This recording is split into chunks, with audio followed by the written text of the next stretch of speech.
పూర్ణిమ ప్రిన్స్లో కళ్యాణం కమనీయం సేల్స్. ప్రతి 15,000 కొనుగోలుపై ఒక గోల్డ్ కాయిన్ ఉచితం.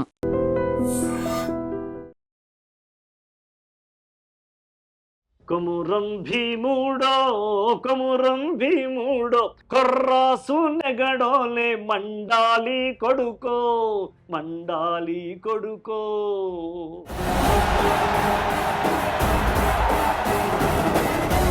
సినారే గారికి మీరు ఒక తండ్రి స్థానం ఇచ్చారు.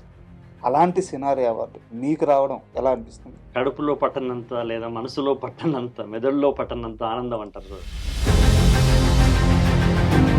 ఈ అవార్డు రాగానే ఫస్ట్ ఈ ఆనందాన్ని ఎవరితో పంచుకున్నారు? మావిడ సంఖ్య కవికి ప్రస్తుత ముఖ్యమంత్రి గారు ఇచ్చే గౌరవం అంటే ఒక జర్నలిస్టుగా కళ్ళు చెమర్చిన సంఘటన. అందశ్రీ గారు చనిపోయినప్పుడు ఆ పాడే అలసాని పెద్దనకు గౌరవం ఇవ్వడానికి శ్రీకృష్ణదేవరాయలు పల్లకి మాత్రమే మోసినాడు.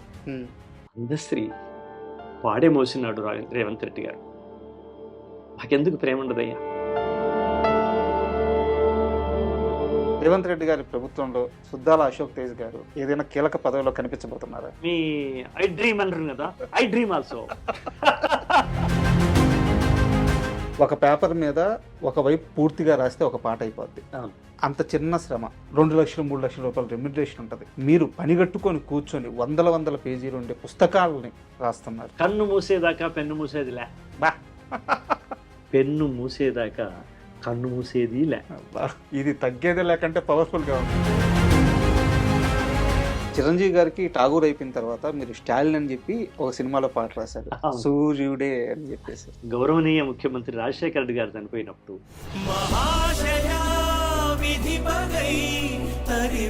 ఓసేరాములంలో మీరు రాసిన పాటల్లో ఒకటి పాడండి. ఎరుపు రంగు యాడ ఉంటే ఆడే ఉంటానంటివి, కన్న తల్లికి ఎడమి తల్లికి కన్ను రెప్పావైతివి.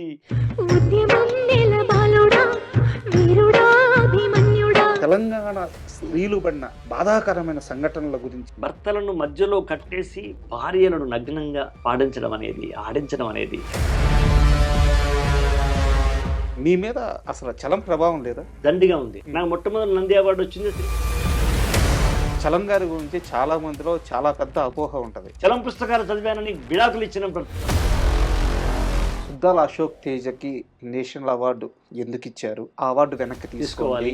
మన సౌత్ నుంచి లెటర్ వెళ్ళింది, అది ఒక గ్రూప్ గా ఏర్పడి ఎలా తీసుకున్నారు ఆ క్షణంలో? మొట్టమొదటిది నాకు జీవితంలో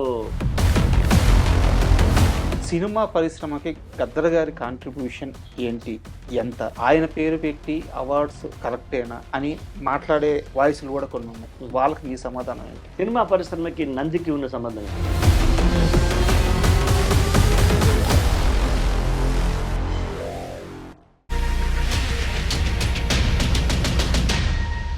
hi, welcome to my show. 2025 సంవత్సరానికి గాను తెలంగాణ ప్రభుత్వం గద్దర్ అవార్డ్స్ ప్రకటించారు. అయితే ఈ అవార్డ్స్లో డాక్టర్ సి నారాయణ రెడ్డి గారి ప్రత్యేక అవార్డు సుద్దాల అశోక్ తేజ్ గారికి వచ్చింది. అంటే సి నారాయణ రెడ్డి గారిని సుద్దాల అశోక్ తేజ్ గారు తన సాహిత్య ప్రయాణంలో ఒక తండ్రిగా భావిస్తారు. అలాంటి సినారే అవార్డు సుద్దాల అశోక్ తేజ్ గారికి రావడం 100కి 100% కరెక్ట్. సో ఈ నేపథ్యంలో సుద్దాల అశోక్ తేజ్ గారు మనతో ఉన్నారు. ఈ అవార్డు గురించి, అలాగే ఆయన సినీ ప్రయాణం ఎలా జరుగుతుంది, దాంతోపాటు ఆయన రచనా ప్రయాణం ఎలా జరుగుతుంది, ఇలాంటి అన్ని విషయాలు తెలుసుకుందాం. అయ్యి సార్ నమస్తే. నమస్తే రాజా. సార్, ఇలాంటి పెద్దల్ని కలుసుకునే అవకాశం అప్పుడప్పుడు వస్తుంటుంది. చాలా ఆనందంగా ఉంది సార్. ఎందుకంటే మీరు రాసిన కొన్ని వందల పాటలు టీవీలోనో ఫోన్లోనో వింటూ ఉద్వేగం చెందుతూ కొంత జ్ఞానం పెంచుకుంటూ రకరకాల భావోద్వేగాలకు గురైన లక్షలాది మనుషుల్లో నేను ఒకరిని. సో చాలా ఆనందంగా ఉంది ఈరోజు మీ ముందు కూర్చోవడం. ఈ అవకాశం నాకు కల్పించిన మా ఐ డ్రీమ్కి, ఈ అవకాశం నాకు ఇచ్చిన మీకు అందరికీ కృతజ్ఞతలు. థ్యాంక్ యూ బా, all the best sir. God bless you Raja. Sir, చాలా సభల్లో చాలా సందర్భాల్లో సినారే గారికి మీరు ఒక తండ్రి స్థానం ఇచ్చారు. అన్ని విధాలా మీరు ఆయన గురువుగా భావిస్తారు. అలాంటి సినారే అవార్డు మీకు రావడం ఎలా అనిపిస్తుంది? నిజంగా అంటే కడుపులో పట్టనంత లేదా మనసులో పట్టనంత, మెదడులో పట్టనంత ఆనందం అంటారు చూడండి. హ్మ్. అలాంటి ఆనందమే నాకు కలుగుతుంది. ఎందుకంటే మా నాన్న సుద్దాల హనుమంత్ గారు ప్రజాకవి మీకు తెలిసింది. సార్. అందరికీ తెలిసిన విషయం. సార్. మా నాన్న తర్వాత నేను నా ఒక వెలుగుల ఒక స్తంభం అనుకోండి. ఒక ధ్వజస్తంభం అంటారే, హ్మ్. అలాగా ఒక స్తంభంలాగా, ఒక కాంతి స్తంభంలాగా నేను నా ఊహ తెలియనప్పటి నుంచి నేను ఊహించుకున్నది నారాయణ రెడ్డి గారిని. సార్. ఎందుకు అంటే అప్పుడు మాకున్న ఆధారం రేడియో మాత్రమే. హ్మ్. రేడియోలో ఉగాది పండుగ సందర్భంలో కవి సమ్మేళనం అని వచ్చేది రేడియోలో. సార్. అప్పుడు కవి సమ్మేళనం లోపల మాకు మా నాన్న మేమందరం కలిసి వినేవాళ్ళం. నాన్న, అమ్మ మేమందరం వెళ్ళేవాళ్ళం. నేను చిన్నవాడిని అనుకోండి. బట్ నాకెందుకో అంటే అందులో పెద్ద పెద్దవాళ్ళు ఉండేవాళ్ళు. ఆరుద్ర గారు ఉండేవారు. ఇంకా శ్రీశ్రీ గారు ఉండేవారు. లేకపోతే ఇంకో పెద్దాయన ఉండేవారు. జ్ఞానానంద కవి ఉండేవారు. ఇట్లా మన బోయి భీమన్న గారు ఉండేవారు. చాలామంది ఉన్నారు.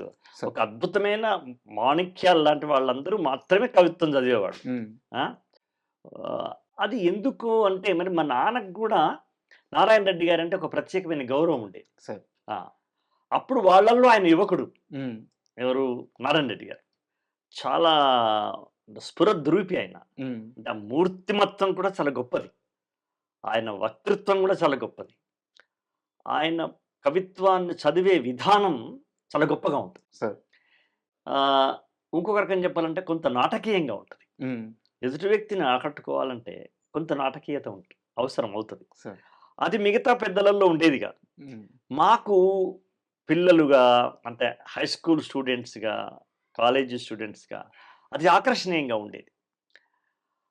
పైరగాలినెవడాపును పరిమళాలనెవడాపును ఎవడాపును మానవత రవి రుక్కును కవి వాక్కును. హ్మ్. ఇలా చదివేవారాయన.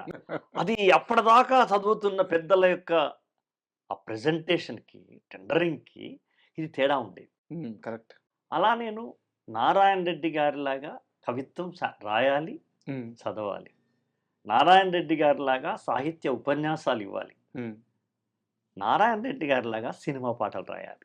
సార్. ఇవి చిన్ననాడే నా లోపల పడినటువంటి విత్తనాలు. హ్మ్. ఇంట్లో ఎలాగో పాట అల్లిక ఉందిగా. హ్మ్. నాన్నగారిది. నాన్నతో ఇంట్లో ఎట్లాగో పాట అల్లిక ఉంది. కొత్త కొత్త పాటలు మొట్టమొదలు మా అమ్మకే వినిపించేవాడాయన. హ్మ్.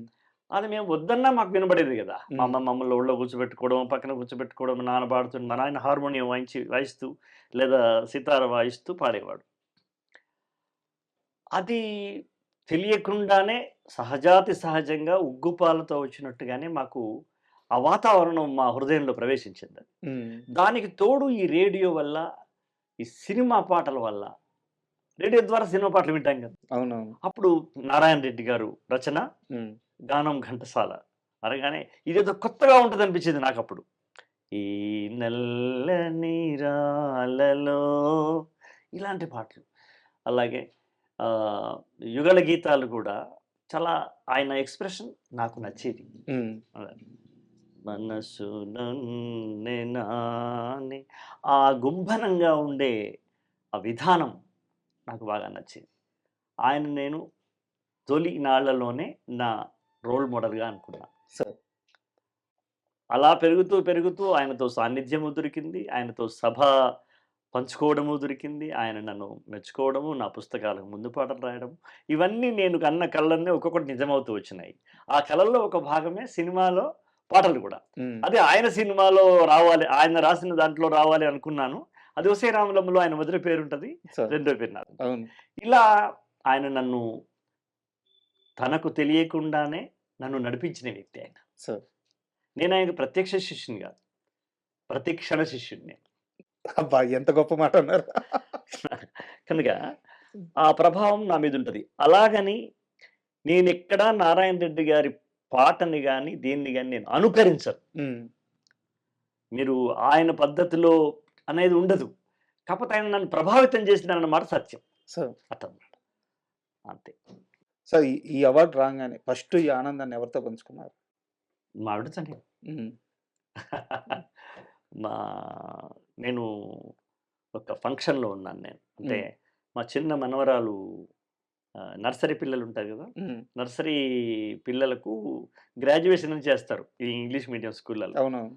ఆమె నర్సరీ నన్ను ఆహ్వానించింది, తాత నువ్వు రా అని. అంటే వాళ్ళ టీచర్ని తీసుకొచ్చి నాకు ఇన్విటేషన్ ఇచ్చింది, ఉమ్, మా గ్రాడ్యుయేషన్ పట్టా ఇప్పటికి నువ్వు రావాలని. నేను మా మిస్సెస్ ఆ కార్యక్రమంలో ఉన్నాం, ఇక్కడ దగ్గరే జోషి విద్యానికేతన్లో సార్. ఉంటే నాకు మెసేజెస్ వస్తున్నాయి. మనం ఆపేస్తాం కదా ఇప్పుడు ఇప్పటిలాగా, ఉమ్, ఆపేస్తా ఉంటే టిక్ టిక్ అని వస్తూ ఉంది.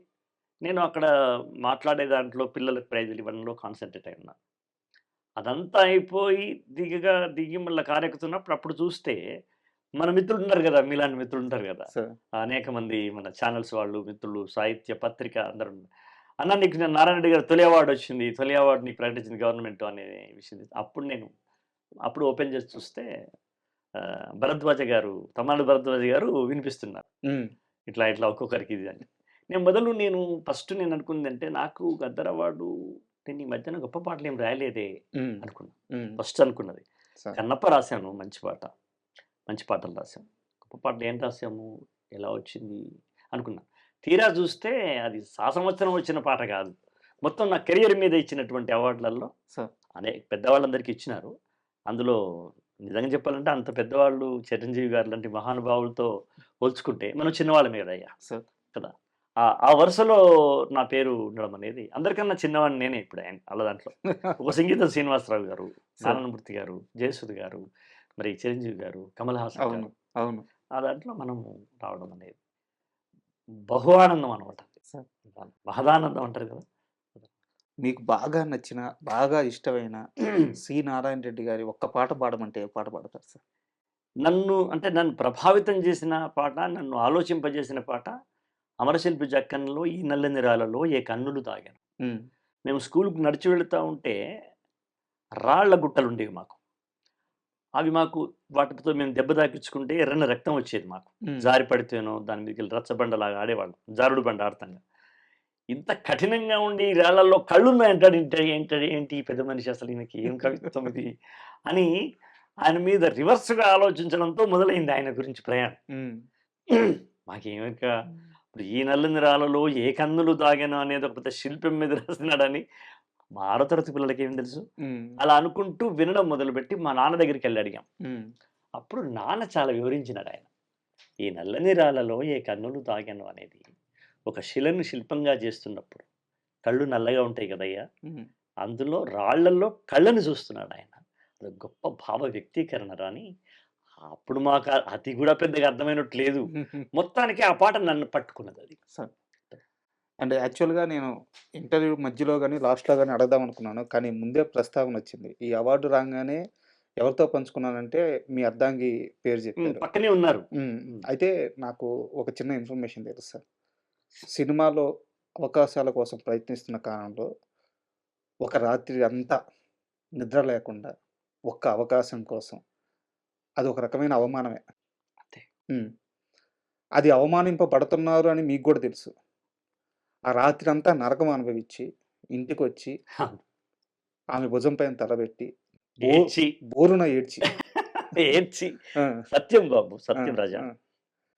ఈ మొత్తం ప్రయాణంలో ఆమె సహకారం, ఆమె తోడ్పాటు, ఆమె ప్రేమ అనంతం.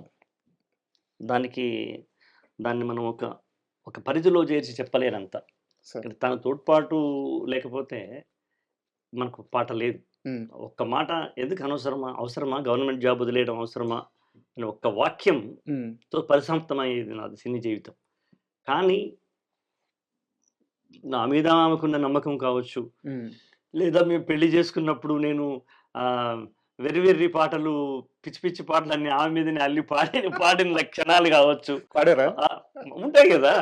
ఇప్పుడు ఎవరు ఆర్టిస్టు భార్య ఇష్టమైతే ఆమె బొమ్మ గీసి చూపిస్తాడు, మేము ఆమె మీద ఒక కుందరాగం తీసి చూపిస్తాం, అంతే కదా. అలా ఒక నమ్మకం ఏర్పడుతుంది కదా, ఇతను ఇలా చేయగలడు అని. నేను ఎప్పుడో మేము చిన్న డబ్బు రూమ్లో ఉండేవాళ్ళం రాజా. అంటే 3 వైపులా రేకులు ఉండేవి, ఒక పైన రేకు ఉండేది, ఒక సిమెంట్ గోడకు ఇటువైపు రేకులు, పైన రేకు ఉండేది. అందులో మేము కాపురం చేసాం, మా మొదటి కాపురం అది నేను పెద్ద అజానుబాహు అమితాబ్ బచ్చన్ కాదు కదా, నాకు కూడా కాళ్ళకు తాకే అంత దగ్గరే ఉండేది రేకు డోరు. ఉమ్. ఇంత పొట్టిగా ఉన్నా కూడా అది మా కాళ్ళకు తాకిత. అందులో మేము ఉన్నాం అనమాట. కాళ్ళు ముడుచుకొని పడుకోవాలి ఒక మాట. ముడుచుకోవాల్సిన పరిస్థితి. ఉమ్. అప్పుడు నేను విశాల్ ఆంధ్రలో పనిచేస్తున్నాను. అప్పుడు బహుశా నాకు నాకు ₹175 ఏదో సంథింగ్ జీతం నాకు. ఆ రోజులలో కూడా మేము చాలా ఆనందంగానే ఉంటూ నేను నడియడారిలో జాబిలి దిగి వచ్చింది అని నేను తన మీద పాట ఇలా తమాషాగా ఉంటది కదా. ఇప్పుడు ఆమె కూడా పల్లెటూరు నుంచి వచ్చిన అమ్మాయి, ఉమ్. నేను అంతో ఇంతో పట్టణంలో చదువుకున్న అబ్బాయిని. సో నా ఎక్స్ప్రెషన్స్ అన్ని పాట రూపంలో ఉండేవి కనుక ఆమెకు మరి ఏదో ఒక నమ్మకం అయితే ఉంది. ఇతను వాళ్ళ నాన్న కూడా పాటలు రాస్తాడు, ఇతను కూడా వెళ్తా అంటున్నాడు, బహుశా బాగా చేయగలడేమో. అంత పూర్వమే నేను మెట్టుపెల్లిలో, అంటే ఇదేమో ఒక జీవితం, బిగినింగ్ జీవితం. నేను గవర్నమెంట్ టీచర్గా ఉన్నప్పుడు కొంచెం బాగానే ఉంటాం కదా ఆ రోజులలో.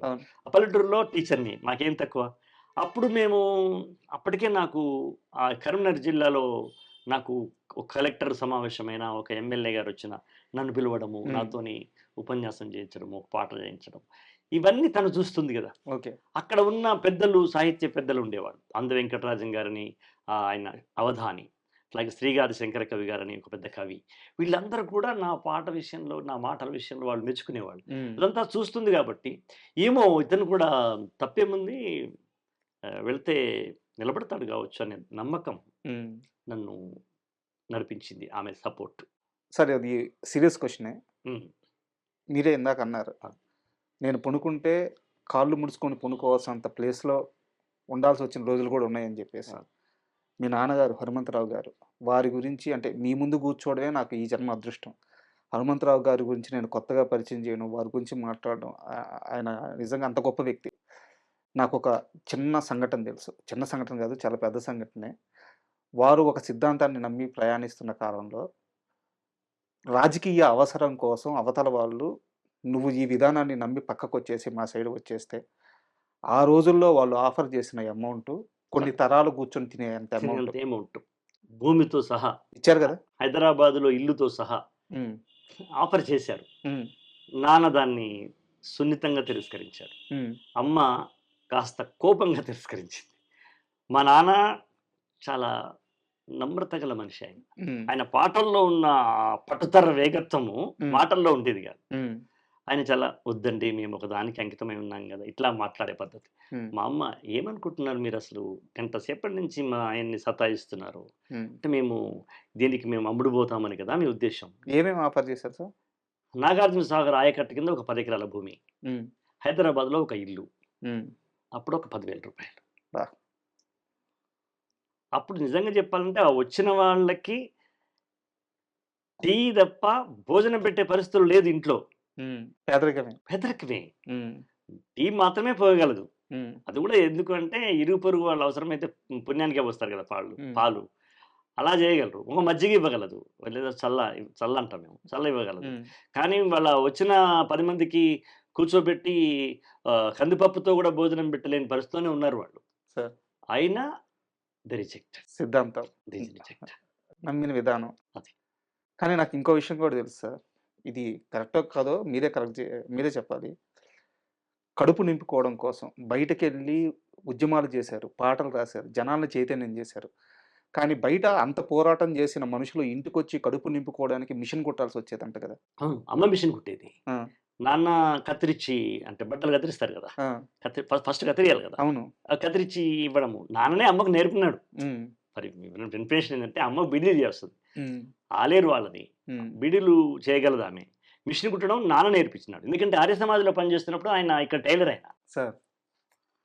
సో నాన్న కూడా మిషన్ కుట్టేవాడు టైం ఉంటే. లేదా ఉద్యమం తర్వాత కదా వాళ్ళ జీవితం జనస్రవంతిలోకి వచ్చారు.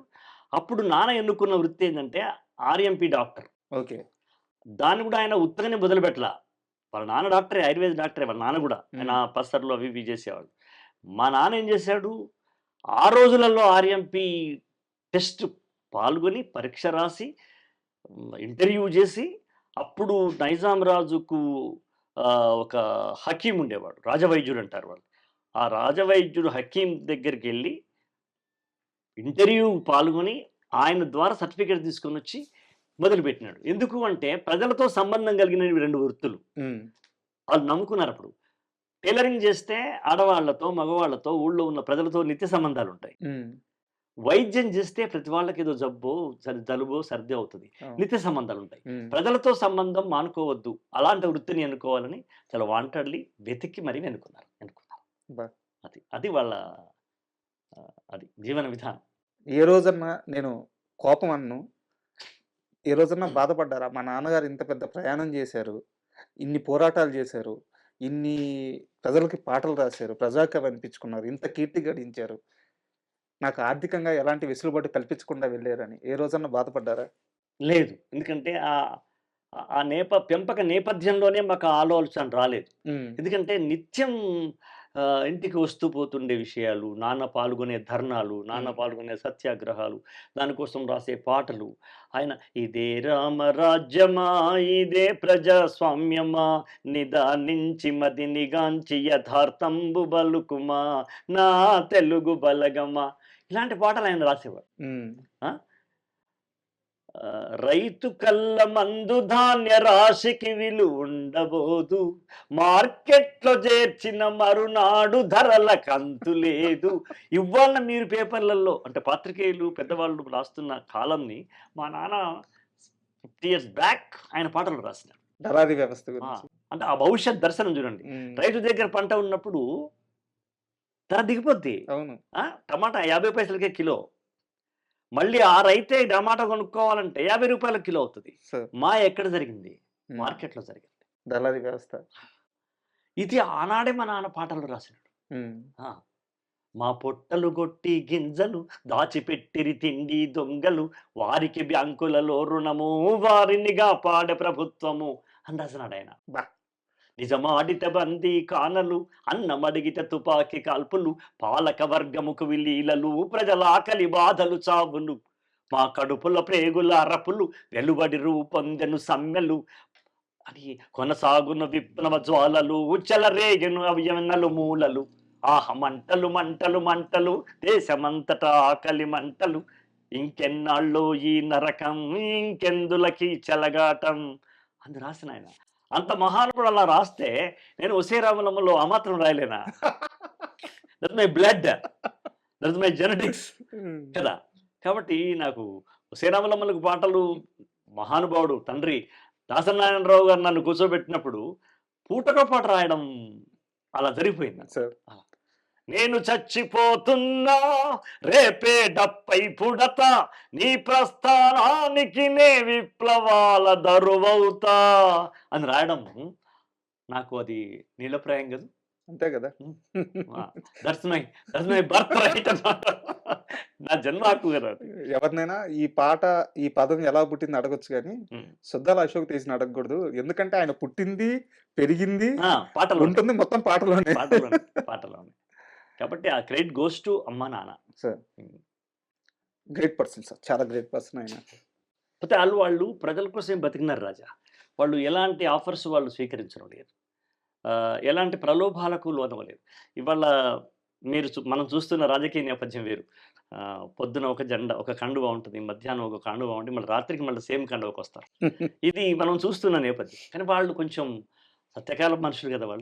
వాళ్ళు మా అమ్మన్నది, మేము చచ్చిపోయేటప్పుడు జెండా కప్పుకొని ఎర్రదండ చచ్చిపోయినా మా పీనుగలు పోవాలయ్యా, మీరు లేచిపోతే మంచిది, ఛాయ పోసాను, అన్నం పెట్టే శక్తి లేదు మాకు, మీరు దయచేసి మమ్మల్ని ఇంకా విసిగించొద్దు, ఆయన పల్లెటూళ్ళకు 10 ఊర్లకు వెళ్ళి రావాలి, నేను మిషన్ కుట్టుకోవాలి, నా పిల్లలు, మేము లేవక ముందుకు ఇదంతా 5 to 7 వరకు మా పిల్లలు లేస్తారు, ఇక పిల్లలు ముందు మేము మాట్లాడడం బాగుండదు, వాళ్ళు బడికి పోవాలి అని చెప్పేసి వాళ్ళు వెళ్ళిపోయినారు. That's happy. ఒక ఇంటి ఇల్లాలు అంత ఆర్థిక కష్టాలు పేదరికల్లో ఉండి అలా ఆ ఇంటిలో పెరిగినప్పుడు మాకు ఎంతో కొంత వాళ్ళ అంకిత భావం రాకపోవచ్చు. నాన్న ప్రజల కోసం మనిషి బతికినాడు. ఆయన పల్లెటూరు పిల్లగాడ మా భూమిలో వచ్చిందంటే ఆయన సినిమా ఫీల్డ్కి వచ్చి అయ్యా మీ సిచ్యువేషన్ చెప్పండి కాదు, అది ప్రజల్లో బాగా ప్రాచుర్యం ఉన్న పాటను తీసుకున్న తర్వాత ఈయన ఆయన పేరు పెట్టినాడు ఎవరిదని కనుక్కొని. అది విషయం. నాన్న ఎప్పుడు సినిమా కవి కాదు. ఈ సినిమా సేద్యం, ఈ సినిమా సాహితీ సేద్యం మొదలైన క్షణం అంటే ఇక లేదు, ఇక దిగాలి, ఇక ఈ ప్రయత్నం ఉధృతం చేయాలి అని తొలిసారి మీకు అనిపించి తొలిసారి మీరు ప్రయత్నించిన సందర్భం ఏంటి? అంటే నేను చిన్నప్పటి నుంచి నాన్న, అమ్మ వాళ్ళ కష్టాలు చూస్తున్నవాడిని. హ్మ్. ఒకసారి మాకు అన్నం పెట్టి, నేను బయట తినొచ్చాను అని మా నాన్న, నాకు ఎందుకో మధ్యాహ్నం నుంచి ఆకలి లేదు అని మా అమ్మ అబ్బా! అనడము, అప్పుడు మేము నిజం అనుకునేవాళ్ళం. హ్మ్. కానీ అది అబద్ధమని తర్వాత తెలుసుకున్నాం. హ్మ్. అలా ఒక పేదరికంలో ఉన్నాం గదా! కనుక నాకు ఒక చిన్న రివెంజ్ ఉండేది రాజా. హ్మ్. ఏందంటే, పాటలకు గూడా డబ్బులు రావా? హ్మ్. మా నాన్న పోలేదు. మా నాన్న పనిచేసిన పార్టీలో పనిచేసిన వాళ్ళు చాలామంది సినిమా వాళ్ళకెళ్ళారు తెలుసు కదా! సార్ అవును. అది ఎవరైనా గావచ్చు. అవును. అవును. ప్రజానాట్య మండలిలో ప్రజా పనిచేసిన వాళ్ళు అనేక మంది. గుమ్మడి గారు అవును. గావచ్చు, జమున గారు గావచ్చు, జగ్గయ్య గారు గావచ్చు, ఈవెన్ దో కృష్ణ గారు గూడా ప్రజానాట్య మండలి నాటకాల్లో అవును. పనిచేసిన వాళ్ళు. అవును. వాళ్ళందరూ ఈ ఉద్యమం అంతా అయిపోయిన తర్వాత వాళ్ళందరూ మద్రాసుకెళ్ళి సినిమాలు మా నాన్న కూడా సినిమాలో సెటిల్ అవ్వచ్చు అప్పుడు ఆ రోజుల్లో వెళితే మా నాన్న మరో కోసరాజు అయ్యేవారు కదా! హ్మ్. హ్మ్. అవును. విన్నాట్ విన్నాట్. ఆయన పాట తన కరెక్ట్. అది కరెక్ట్. కదా! కానీ ఆయన వెళ్ళల. ప్రజల నుంచి ఆయన సంబంధం తెలుసుకోవాలని వాళ్ళు అనుకోలేదు. హ్మ్. నేననుకున్నాను. నాన్న చేసింది చాలు గదా సమాజానికి. హ్మ్. మేము మా కోసం చాలా కష్టపడ్డారు. నేను నేను పాటలు రాసి పాటల మీద గూడా డబ్బులొస్తాయని మా నాన్నకి జెప్పాలనుకునేవాడిని. హ్మ్. కానీ మా నాన్న చనిపోయాడు. మా నాన్న ఎప్పుడు అనేవాడనమాట. "అరేయ్ నాన్న సినిమాలో పాటలు రాస్తే రూ. 116 ఇస్తారటరా" అనేవాడనమాట. అవును. ఇస్తారు మరి వాళ్ళు పుణ్యానికి ఏంటంటే, పాటకు కూడా పైసలిస్తారా? అబ్బా! అంటే ఇదేదో పంచిపెట్టే ప్రసాదంలాగా భావించినాడాయన. ఆయన కొంచెం ఆధ్యాత్మిక జీవి గదా! హ్మ్. పాట అనేది ప్రజలకు పంచాల్సిన ప్రసాదం లాంటిదనుకునేవాడాయన. ఆ! హ్మ్. కానీ అది ఎంత ప అమాయకంగా అడిగారు ఆ! సార్. అంటే పచ్చనోటల సంగతి తెలీదు గదా ఆయనకి. అలా. సో, దిగారింక. నేను అట్లా నా లోపల భీష్మ ప్రతిజ్ఞలు అనేక విడతలుగా పడిపోయినాయి నా మనసు లోపల. హ్మ్. మా ఇంట్లో ఇబ్బంది పడ్డ ప్రతి క్షణం నేను అనుకునేవాడిని. హ్మ్. ఈ ఇబ్బంది నేను మా అమ్మకు రానివ్వద్దు, మా నాన్నకు రానివ్వద్దు అనుకునేవాడిని. మా నాన్న లేడనుకోండి. బట్ అనుకునేవాడిని. హ్మ్. మనం సంపాదించి చూపిద్దాం పాటలోని హ్మ్. అని. నేను ఇటువైపు వెళ్ళల. నేను మ్యాథమెటిక్స్, సైన్స్ వైపు ఎటు వెళ్ళల. నా దృష్టి ఎప్పుడు పాట మీదనే ఉంది. సార్. పాట మీదనే ఉంది. మా అమ్మ గూడా నన్ను నువ్వు సైంటిస్ట్ కావాలి, అదే డాక్టర్ కావాలి బిడ్డ, నువ్వు ఇంజినీర్ కావాలి బిడ్డ ఏనాడు అనలే. మీ హ్మ్. నాన్న లెక్క పాట రాయి బిడ్డ. నువ్వు అంటున్నావు గదరా! హ్మ్. పాటకు కూడా డబ్బులొస్తాయి అంటున్నావు గదా! హ్మ్. అదేదో చూపియి బిడ్డ మీ నాన్నకి. మీ నాన్నంటే తీసుకోలేదు, తీసుకోడు గానీ, నువ్వు చెయ్యి నాన్న అని మా అమ్మ జెప్పేది. నేను గూడా పక్కా దిగాలనేది ఒక మనసులో అనుకున్నా. సార్. తొలి సినిమా 'నమస్తే అన్న'. 'నమస్తే అన్న' గదా! ఆ! 'నమస్తే అన్న'. సార్ ఆ సినిమా అయిపోయిన తరువాత మళ్ళీ గ్యాపొచ్చిందా? చాలా, హ్మ్. చాలా. చాలా వచ్చింది గదా! ఏదో మళ్ళీ స్కూలుకెళ్ళిపోయేవాడిని. హ్మ్. మధ్యలో ఎవరో మా ఉత్తేజ్ ఉన్నాడు గదా! హ్మ్. అక్కయ్య కొడుకు. హ్మ్. వాడు మళ్ళీ పిలిచేవాడు. "అన్న మామయ్య ఏదో చిన్న సినిమా ఏదో ఉంది రాయమంటే రాసుకోరాదు. హ్మ్. ఊరికే ఉంటది అట్లా" అంటే 'మాయదారి కృష్ణుడని', హ్మ్. 'రెండవ కృష్ణుడని', 'మాయదారి కుటుంబం' అని ఇట్లా ఒక 3, 4 సినిమాలు రాశాను. 'మాయదారి కుటుంబంలో' దాసరి గారు గూడా పాత్ర చేసినారు గాబట్టి, హ్మ్. ఆ లింక్ అట్లా టచ్ అయింది. అది చరిత్ర టర్న్ అట్లా అయింది. కలిపింది. టర్న్ అయింది. చరిత్ర కలిపిందది. 'ఓసే రాములంలో' మొత్తం 11 పాటలా? 11 పాటలు నేను ఒక 7 పాటలు 7 రాశాను. పాటలు రాశారు సార్. ఆ!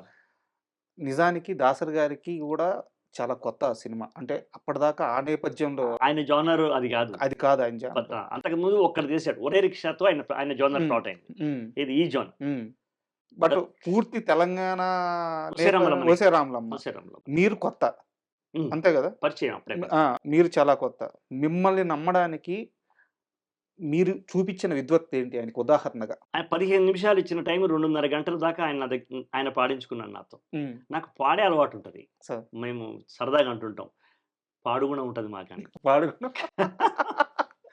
పాడుగుణం అంటాం కదా! హ్మ్. పాడుగుణం ఉంటది మాకు. ఎవరికైనా ఐయామ్ నాట్ ఓన్లీ నేను నా గురించి చెప్పట్లేదు. ఏ రచయితకైనా సార్. పాడుతారు. గొంతు ఎలా ఉందన్న సంగతి తర్వాత. అలా నేను ఆయన ఫస్ట్ నాకిచ్చిన టైం 15 నిమిషాలు 2:30 గంటల దాకా ఆయన మిగతా పనులు ఆపేసి, నా పాటలతో ఆయన గడిపినాడు అంటే, నాకొక నమ్మకం వచ్చేసింది. ఆయన గూడా నా మీద వీడిని మనం తీసుకురావచ్చు అనే నిర్ణయం ఆయనకొచ్చేసింది. సార్ మీకు అభ్యంతరం లేకపోతే ఆ రోజు దాసరి గారి ముందు మీరు వినిపించిన పాటల్లో ఏదైనా ఒక్క పాట ఇప్పుడు పాడండి. నేను మొట్టమొదలు ఆయనకు వినిపించిందే, నేలమ్మ నేలమ్మ నేలమ్మ నీకు వేల వేల వందనాలమ్మ ఆయనన్నాడు. ఇంతకు పూర్వం నువ్వు 4 సినిమాలు రాశానంటున్నావు. ఆ పాట ఒక్కటి గూడా పాడొద్దన్నాడాయన. హ్మ్. హ్మ్. హ్మ్. ఒక్కటి కూడా పాడొద్దవి. హ్మ్. నాకు తెలుసులేరా అవి ఎలా ఉంటాయని నాకు తెలుసు గాని. నువ్వు ఈ సంబంధం లేకుండా ఏం రాసావు? I want that. నీ పూర్తి సహజత్వం నాకు తెలవాలంటే. అంటే అవే నా దగ్గర ఎక్కువ ఉన్నాయి అప్పుడు. అప్పుడు నేను నేలమ్మ నేలమ్మ నేలమ్మ నీకు వేల వేల వందనాలమ్మ, సాలేటి వానకెత్తుళ్ళింత, సాలు సాలుకు నువ్వు బాలెంత. అయిపోయింది ఆయన. అన్నమాట. ఆయన పసిబాలుడు ఆ విషయంలో. అంటే వీడు కొత్తోడు, వీడిని మెచ్చుకుంటే వీడు నన్ను ఎత్తికెక్కుతాడు అనుకునే చాలామంది నిర్మాతలు లాంటి వాడు కాదు, చాలామంది దర్శకులు లాంటి వాడు కాదు ఆయన. కొంతమంది దర్శకులు అట్లా ఉంటారు, మెచ్చుకుంటే ఈ డబ్బులు ఎక్కువ అడుగుతాడేమో అని అన్నట్టుగా అట్లా కాదు ఆయన. యా అన్నాడు అనమాట. శబాష్ అన్నాడు. సాలేటి వానకెత్తుళ్ళింత, ఇంకా సాలు సాలుకు నువ్వు బాలెంత, నీళ్ళనే చనుబాలుగా గాలినే ఉయ్యాలగా, పక్కల్లో రెక్కల్లో డొక్కల్లో నువ్వు సక్కంగా మోసేవు మొక్కల్ల, పర్వమొచ్చి చేను వంగి పైరు కాపు మేను పొంగి, పంట బిడ్డను రైతు బండి కెత్తినంక పగిలిపోతుందమ్మ నీ కన్న కడుపు ఇంక నేలమ్మ. అలా ఒక పాట, 2 పాటలు, 3 పాటలు, 4 పాటలు అన్ని నోటికే. అప్పుడు ఇంకా మంచి పాములో ఉన్నాం కదా. అవునవును. ఇప్పటిలాగా కాదు. ఇప్పుడు కొన్ని మర్చిపోతాను కావచ్చు, కానీ ఇప్పుడు టెండూల్కర్ సిక్సర్ కొట్టే పరిస్థితి కదా. కాబట్టి ఒకదాని వెనక ఒకటి అనేక వైవిధ్యమైన పాటలు వినిపించాను. ఫిలసాఫికల్గా కూడా వినిపించాను నేను. అంటే నాన్న లోపల ఆధ్యాత్మికత ఉంది, మా ఇంట్లో పుస్తకాలు ఉండేవి. నేను హాయ్ అంటారు కదా, అంటే ఉత్తిదంతా అంటే హాయ్ అంటే సుఖం. అంటే హాయ్ అనేది లేదు కదా చెప్పింది అమ్మ. హాయ్ అంటే హాయ్ అనేది లేదు అని అబ్బా జీవితంలో అన్నట్టు చెప్పింది కదా. అది ప్రతి తల్లి వాడే పాట. ఓ హాయ్ అమ్మా, ఇది ఒక ఫిలాసఫీ.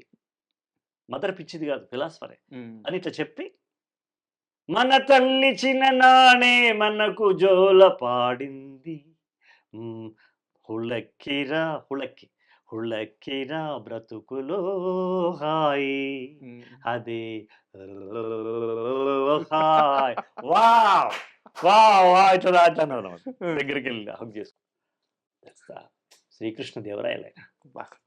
ఎంత గొప్ప మాట అన్నారు సార్. ఈ మధ్యకాలంలో రాజా వన్నం రెడ్డి అని ఒక డైరెక్టర్ని ఇంటర్వ్యూ చేశాను. వారు చెప్పారు సార్, చనిపోయే వరకు ఆయన ఇంటి నుంచి ప్రతి నెల 2 లక్షల రూపాయలు చెక్ వెళ్ళేదంట పేదవారికి. నిత్యాన్నదానం ఆ ఇంట్లో జరుగుతూ ఉండేదంట. ఆయన ఒక్కడు ఒంటరిగా భోజనం చేయడం నేను నా 25 ఏళ్లలో ఎప్పుడు చూడలే. ఎప్పుడు ఒక 10 మందితోనే భోజనం చేశాడు ఆయన. ఏ ఒక్క రోజు అది అల్పాహారం కానివ్వండి, స్నాక్స్ కానివ్వండి, టీ కానివ్వండి, భోజనం కానివ్వండి, 20 వెండి పళ్ళెలు రెడీగా ఉండేవి సార్. కింద ఎవరు ఉన్నారు, ఆయన మొదటి క్వశ్చన్, పలానా ఉన్నారు, పలానా వాళ్ళంటే పైకి రమ్మన్నారు. ఆయన్ను ప్రతిభావంతులైనటువంటి రైటర్స్ని, టెక్నీషియన్స్ని ఉంటే ఆయన పంక్తి భోజనం చేస్తాడు. ఆయన శ్రీహరి ఉన్నాడు, శ్రీహరి పైకి రమ్మ, అశోక్ తేజ ఉన్నాడు పైకి రమ్మ, ప్రభు ఉన్నాడు జర్నలిస్ట్ పైకి రమ్మ. ఇలా ఒక 15 కంచాలు రెడీ అయిపోయాయి. ఆ తల్లికి విసుగు లేదు, విరామం లేదు.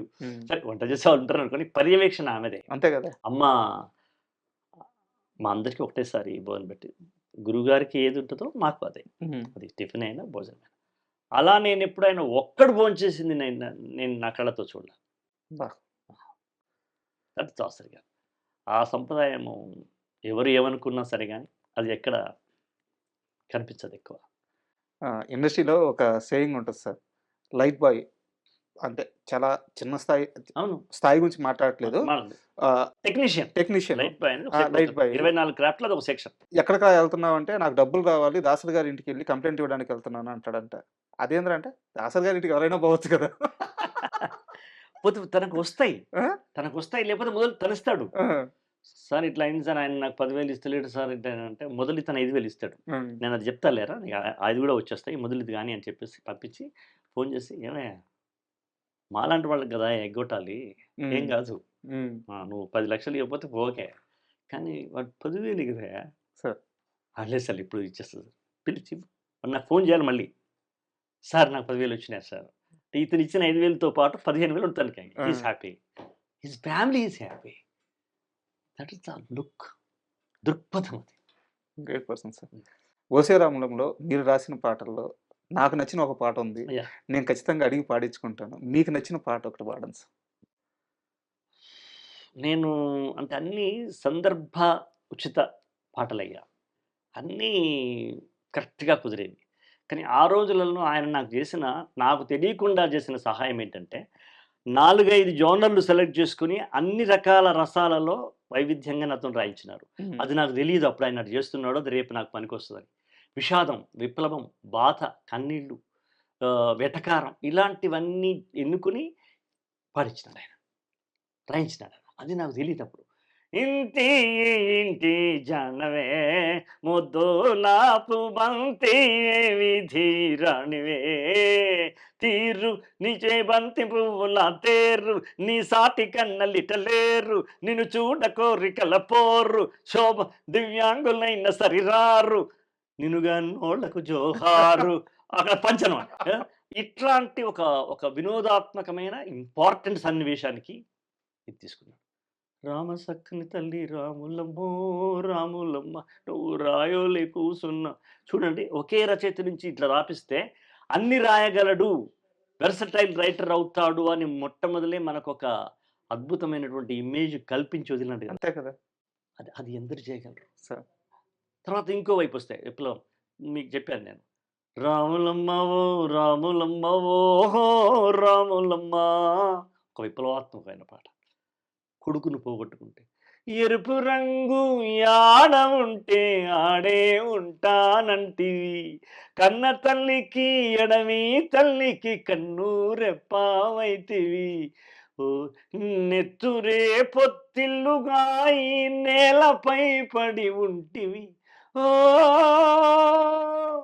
వీరుడా ఉద్యమం నెలబాలుడా వీరుడా అభిమన్యుడా అని పాట రాయించిన. ఇలా వైవిధ్యమైన పాటలు రాసి నాకు సినిమా ఇండస్ట్రీలో ఒక రోడ్లు ఏర్పాటు చేస్తున్నా అన్న సంగతి నాకు అప్పుడు బుర్రకు అందల. తర్వాత ఒక్కొక్కరు పిలిపించాం. అక్కడ ఇంటి జానం రాశాను కాబట్టి ఇక్కడ నేను వచ్చిందే రాయగలిగినాను కదా. ఓకే.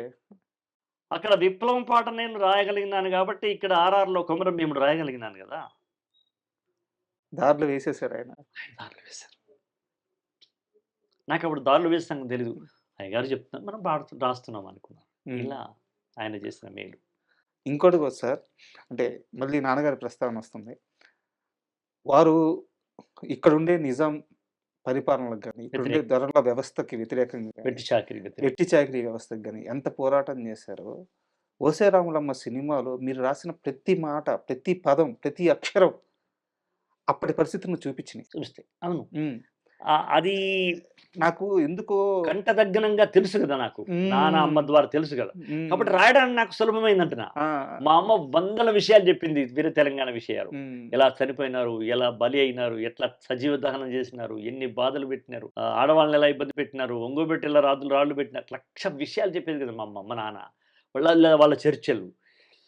ఇవన్నీ నాకు తెలియకుండా నాకు నాకు వెన్ను పూసలో నిలిచిపోయింది. అది పెన్నులోకి వచ్చింది. మీకు ఈ మాట ఎవరన్నా ఇదివరకు చెప్పారో లేదో నాకు తెలియదు కానీ ఓసే రాములమ్మ సినిమా మీకోసం ఎదురు చూసినట్టుంది. అంతే కదా. ఎందుకంటే చరిత్ర ఆయన కొడుకు తప్పించి ఇంకెవరు రాయాలి దాన్ని? రాస్తే ఆయన రాయాలి లేదా ఆయన కొడుకు రాయాలి. అంతే కదా. అన్నీ తెలిసిన వారు, అన్నీ చూసిన వారు, వాటి మీద జీవితం అంతా పోరాటం చేసిన వారు. ఆ కుటుంబం నుంచి కానీ ఆ రక్తం నుంచి కానీ ఒక మనిషి వచ్చి రాయాలి కానీ వేరే వారికి ఎందుకు వెళ్ళదు ఆ సినిమా? అదంతే మీకోసం లక్కీగా ఆ టైం కూడా చూడండి మీరు. ఆయన 10 ఏళ్ల ముందు కూడా ఓసే రాములమ్మ తీయొచ్చు, నేను వచ్చినాక 10 ఏళ్ల తర్వాత తీయొచ్చు. అప్పుడే తీసినాడంటే నేచర్ మీట్స్ నేచర్ మమ్మల్ని కలిపినట్టుగా భావిస్తాను నేను. సార్ నేను అంటే ఈ ఇంటర్వ్యూకి వచ్చే ముందే అనుకున్నాను, నేను ఈ ఇంటర్వ్యూ వ్యూస్ కోసం చేయట్లేదు, దీని మీద ఏదో పేరు తెచ్చుకోవాలని చేయట్లేదు, నేను మీతో మనస్ఫూర్తిగా మాట్లాడాలని వచ్చాను. దీంతో సినిమా ఉండొచ్చు, సినిమాకి సంబంధం లేని ఉండొచ్చు, సాహిత్యం విషయం ఉండొచ్చు. మనము నాకు నిజాం పరిపాలనలో ఇక్కడున్న దొరల వ్యవస్థ అయితేమి ఈ మొత్తం వ్యవస్థలో తెలంగాణ స్త్రీలు పడిన అత్యధిక బాధాకరమైన సంఘటనల గురించి ఒక్కదాని గురించి, ఇది రాజా ఇది మరీ దారుణం, నా గడ్డ మీద పుట్టిన స్త్రీ ఇంతటి నరకం అనుభవించింది, ఇది నాకు తెలుసు.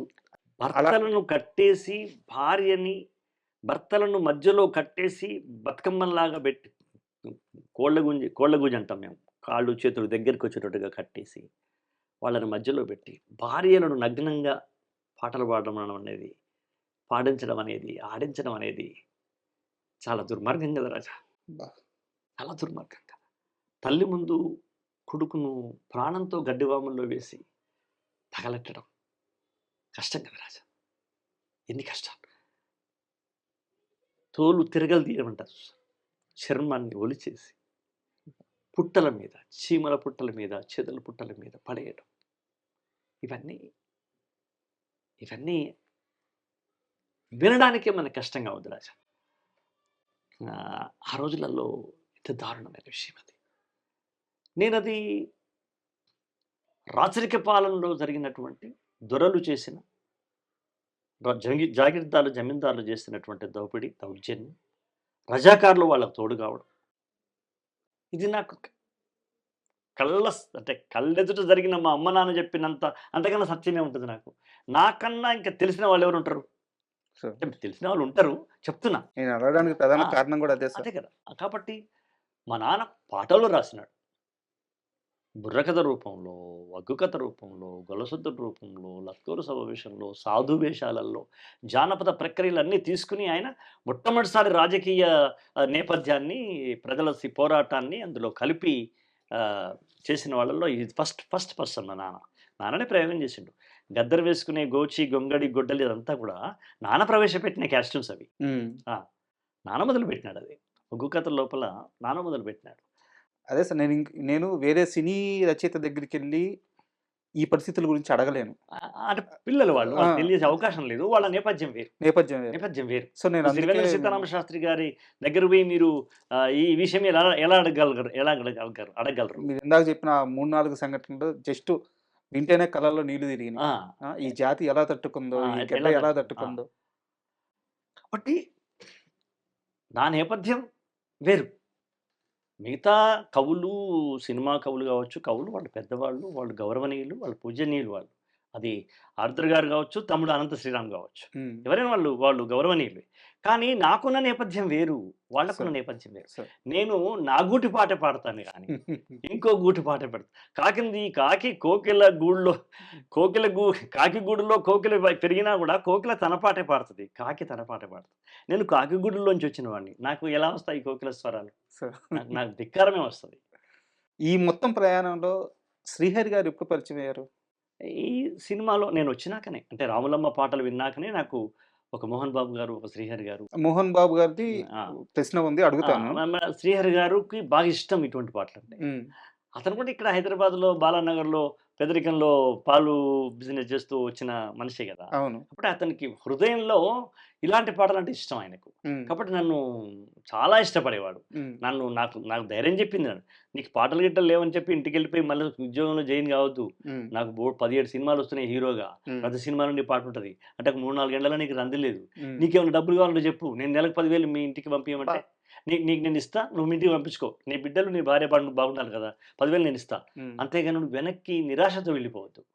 They will come, they will come అని ధైర్యం చెప్పింది శ్రీహరి గారు. ఆయన ఇవ్వలా, ఇస్తాను ధైర్యంగా, అష్యూరెన్స్ కదా అది. నేను మా ఇంటికి పంపించడానికి లేకునే నేను అడిగే పరిస్థితి నాకు లక్కీగా రాలేదు.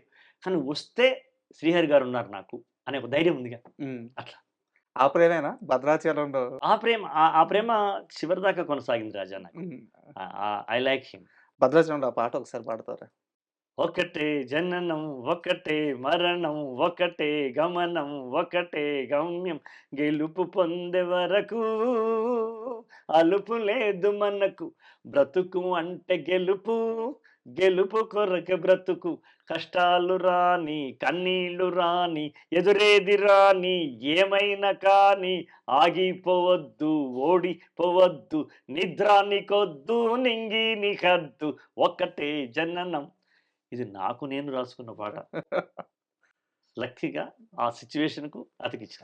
ముందే రాసుకున్నారు ఇది? ఈ పల్లవి నేను ముందు నా మనసులో ఉంది. ఎందుకంటే నేను పొందిన అవమానాలలో వెనక్కి వెళ్ళొద్దు అని నన్ను నేను జనరేట్ చేసుకోవడం కోసం అనుకున్న పల్లవి. ఊహల పల్లకిలో అలా ఉంది. ఈ సిచ్యువేషన్ చెప్పినప్పుడు అది కుదిరింది. అంటే శ్రీహరి గారి ప్రస్తావన ఇప్పుడు తీసుకొచ్చిన, అంటే నేను కొంతమందిని ఈ మధ్యకాలంలో ఇంటర్వ్యూ చేశాను. వి సముద్ర గారిని చేశాను, చంద్రమహేష్ గారిని ఇంటర్వ్యూ చేశాను.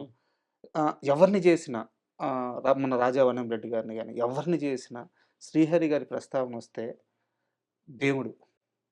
ఇలా తీసి ఇలా పెట్టే వ్యక్తే గాని, అంతే. అంతే. ఈ ఒకరికి ఒక కష్టం వచ్చిందంటే ముందు నిలబడే వ్యక్తే గాని, అంతేగాని ఆ! ఎప్పుడు ఆ! తప్పించుకునే వ్యక్తి ఆ! కాదు. హ్మ్.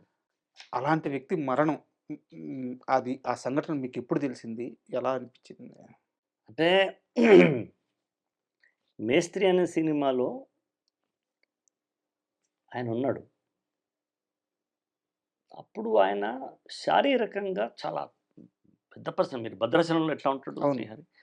తర్వాత ఇక్కడ తగ్గినాడు. నేను ఆయన నన్ను అశోక్ జై అనేవాడు. సార్ అనేవాడిని. ఆహ్, సార్ మీరు బుగ్గలు కొంచెం ఇట్లా ఎందుకు సార్ అనంటే, "ఏం లేదు Ashok ji just we are continuing diet something" అని చెప్పేవాడు గానీ, హ్మ్. ఆయనకి అప్పటికే లివర్ ప్రాబ్లమ్ ఉందనేది తర్వాత మాకు తెలిసింది. ఓకే. అలా ఆయన క్షీణించిపోయినాడు. ఆహ్, కొంత స్వయంకృతం కూడా. హ్మ్. సొంత స్వయంకృతం బాగా అవి జరదా లాంటిది ఉండొచ్చు. అది ఎక్కువ తీసుకునేవాడు. సార్. అది మేము ఓసారి చెప్పినాము. సార్ మీరు ఇంత అంటే అలవాటైంది సార్ ఇక్కడ టెన్షన్‌లు అన్నీ హ్మ్. అలా. లేకపోతే ఆయన ఇప్పటికీ ఒక అద్భుతమైన పాత్రలు వహిస్తూ ఉండేవాడు కదా! ఇప్పటికి రీప్లేస్ లేదు సార్. ఆ! అలాగే ఉంది. ఆ! ఆయన వదిలిపోయిన స్థానం ఆ! అంటే అలాగే ఉండిపోయింది ఒక ఇండస్ట్రీలో. బ్రదరు ఇవాళ ఒక ఫాదరు, ఒక బ్రదరు ఒక అద్భుతమైన అవును. ఇప్పుడు 'నువ్వొస్తావని' కదా! అందులో బ్రదర్‌గా వేశాడు. నువ్వొస్తా అంటే నేనొద్దంటాను. నువ్వొస్తా అంటే నేను నేనొద్దంట. వద్దంటాను. ఆ! అందులో కదా! అవును. ఎంత అద్భుతంగా చేస్తాడు. అవును. Is a character actor. Character యాక్టర్‌కి ఎండ్ ఉండదు. అవును. ఎండ్ ఉండదు. అలాంటి ఒక మహానుభావుడు నాకు ఇచ్చిన ప్రోత్సాహం. సార్. ఇలా ఆయన గురించి చాలా పాటలు రాశారు. అవును. చాలా పాటలు రాశారు. 'అయోధ్య రామయ్యలో' గూడా 'అయోధ్యలో' మేము రాసాము. 'గణపతిలో' రాసాము. అవును. ఇంకేదో పోలీస్ ఇంకేదో రాసాము. ఆయన వరుసగా దాదాపుగా అంటే వేరే నిర్మాతలు చేసిన సినిమాలో నేను రాయలేదు. హ్మ్. ఇప్పుడు 'నువ్వొస్తావని' ఏదో ఉంది కదా! అందులో నేను రాయలేదు. హ్మ్. కానీ ఆయన ప్రభావం చేయగలిగే సినిమాలుంటాయి గదా! అక్కడ పోసాని కృష్ణమూర్తి ఉండేవారు. వీరుండేవారు. "ఏయ్! ఇది అశోక్ జీ రాయాలి. హ్మ్. ఇది పాట అట్లా పెట్టు. హ్మ్. నెక్స్ట్ ఇంకో పాట మీరు రాయించుకోండి." హ్మ్. ఇట్లా అనేవాళ్ళు. సార్. అలా. దాసరి గారి తర్వాత, శ్రీహరి గారి తర్వాత మీ కెరియర్‌లో ముందుగా మాట్లాడుకోవాల్సింది కృష్ణవంశీ గారి గురించి. అవును. అంటే నేను చాలా సగర్వంగా జెప్తాను. తెలుగు సినిమా దర్శకులందరూ అంటే నేను సమకాలీన దర్శకుల గురించి చెప్తున్నాను. 'కేవీ రెడ్డి' అంత గొప్పవారి గురించి కాదు. వాళ్ళందరికీ ఉండే దర్శకత్వం మీద ఉండే పట్టు ఒక ఎత్తు. కృష్ణవంశీ గారికి ఉండే పట్టు ఒక ఎత్తు. అవును. ఆయన హిట్‌లు తీయొచ్చు, ఫ్లాపులు తీయొచ్చు అది వేరే అది సంగతి. వేరే విషయం అది. అది వేరే విషయం. అది it's a part of life అబ్బా! ఆ! పార్ట్ ఆఫ్ లైఫ్ అది. అవును. బట్ ఆయన వ్యక్తిత్వము, ఆయన ఆలోచన విధానం చాలా అద్భుతమైన విషయం. అవును. ఆహ్, నేనొక మాట చెప్తా ఏమనుకోకపోతే. సినిమా కన్నా మించిన ప్రతిభ ఆయనను ముంచిందా అనిపించింది నాకు. కృష్ణవంశీ గారినా? హ్మ్. సినిమా అనేది ఒక స్థాయి అనుకుందాం. ఒక ఇంత అనుకుందాం. దానికి మించిన ప్రతిభ ఆయనకుంది. హ్మ్. అది బహుశా ఆయనకు అడ్డంకి అయిందా అనిపించింది. మీరు ఎలాంటి సందర్భంలో అన్నారు గానీ చాలా కరెక్ట్‌గా అన్నారు. ఆ! చాలా ఆ! ఎక్కువ ఆలోచించేస్తారు గదా! చాలా చాలా డెప్త్‌కెళ్తాడు. హ్మ్. హ్మ్. మా ఇద్దరి మధ్యన యుద్ధమే జరుగుతది పాట రాసినప్పుడు. హ్మ్. హ్మ్. అంటే అంత బ్రాడ్‌గా ఆకాశమంత ఎత్తెదిగి అలా ఆవరించుకొని చూస్తాడు 3 గంటల సినిమాని. హ్మ్. ఆహ్, ఆ వీక్షణం చాలా అద్భుతమైనటువంటి వీక్షణం అనమాట. కనుక నేననుకుంటాను అనమాట. ఈ క్రియేటివ్ కమర్షియల్ అనేది సత్యమైంది. ఆ మంచి యాప్ట్ ఆయనకి పేరొచ్చింది. అయితే ఆయన అత్యంత తీక్షణంగా చూడడం అనేది కూడా ఆయనకేమన్నా ఇబ్బంది కలిగించిన సన్నివేశాలు ఎదురైనాయేమో హ్మ్. అనిపిస్తది. లేకపోతే ఆయన ఎక్కడో ఉండాల్సినటువంటి డైరెక్టర్ ఆయన. సో 'నిన్నే పెళ్లాడతా'లో మీరు రాసిన పాటేనా సార్? అది ఆయన మొదటి పాట అది. అంటే దాసరి గారికి పాటలు రాస్తున్న నేపథ్యంలో, నారాయణమూర్తి గారికి రాస్తున్న నేపథ్యంలో, నన్ను కమర్షియల్ వైపు లాగి, హ్మ్. "ఏయ్! ఇది కూడా రాయి" హ్మ్. అని చెప్పి రాయించింది 'నిన్నే పెళ్లాడతా'లో అట్ల తద్ది పాట. చిక్ చిక్ తార్ తార్ తార్ నా మొగుడు రాంప్యారి పాను వేసి ఫ్యాన్ ఏమంటాడే సెల్లే ఇట్లాంటి పాట అబ్బా! రాయించిందంటే నా జోనర్ ఏం జోనర్ అది? నేను ఎక్కడి నుంచి వచ్చినాను నేను? హ్మ్. అన్నా రామబాణం లాంటి నన్ను రాంప్యారి దాకా తీసుకొచ్చినారాయన. అంటే ఈ సినిమాకి అది అవసరమని నాకు నేర్పించినారాయన. సార్ ఆ!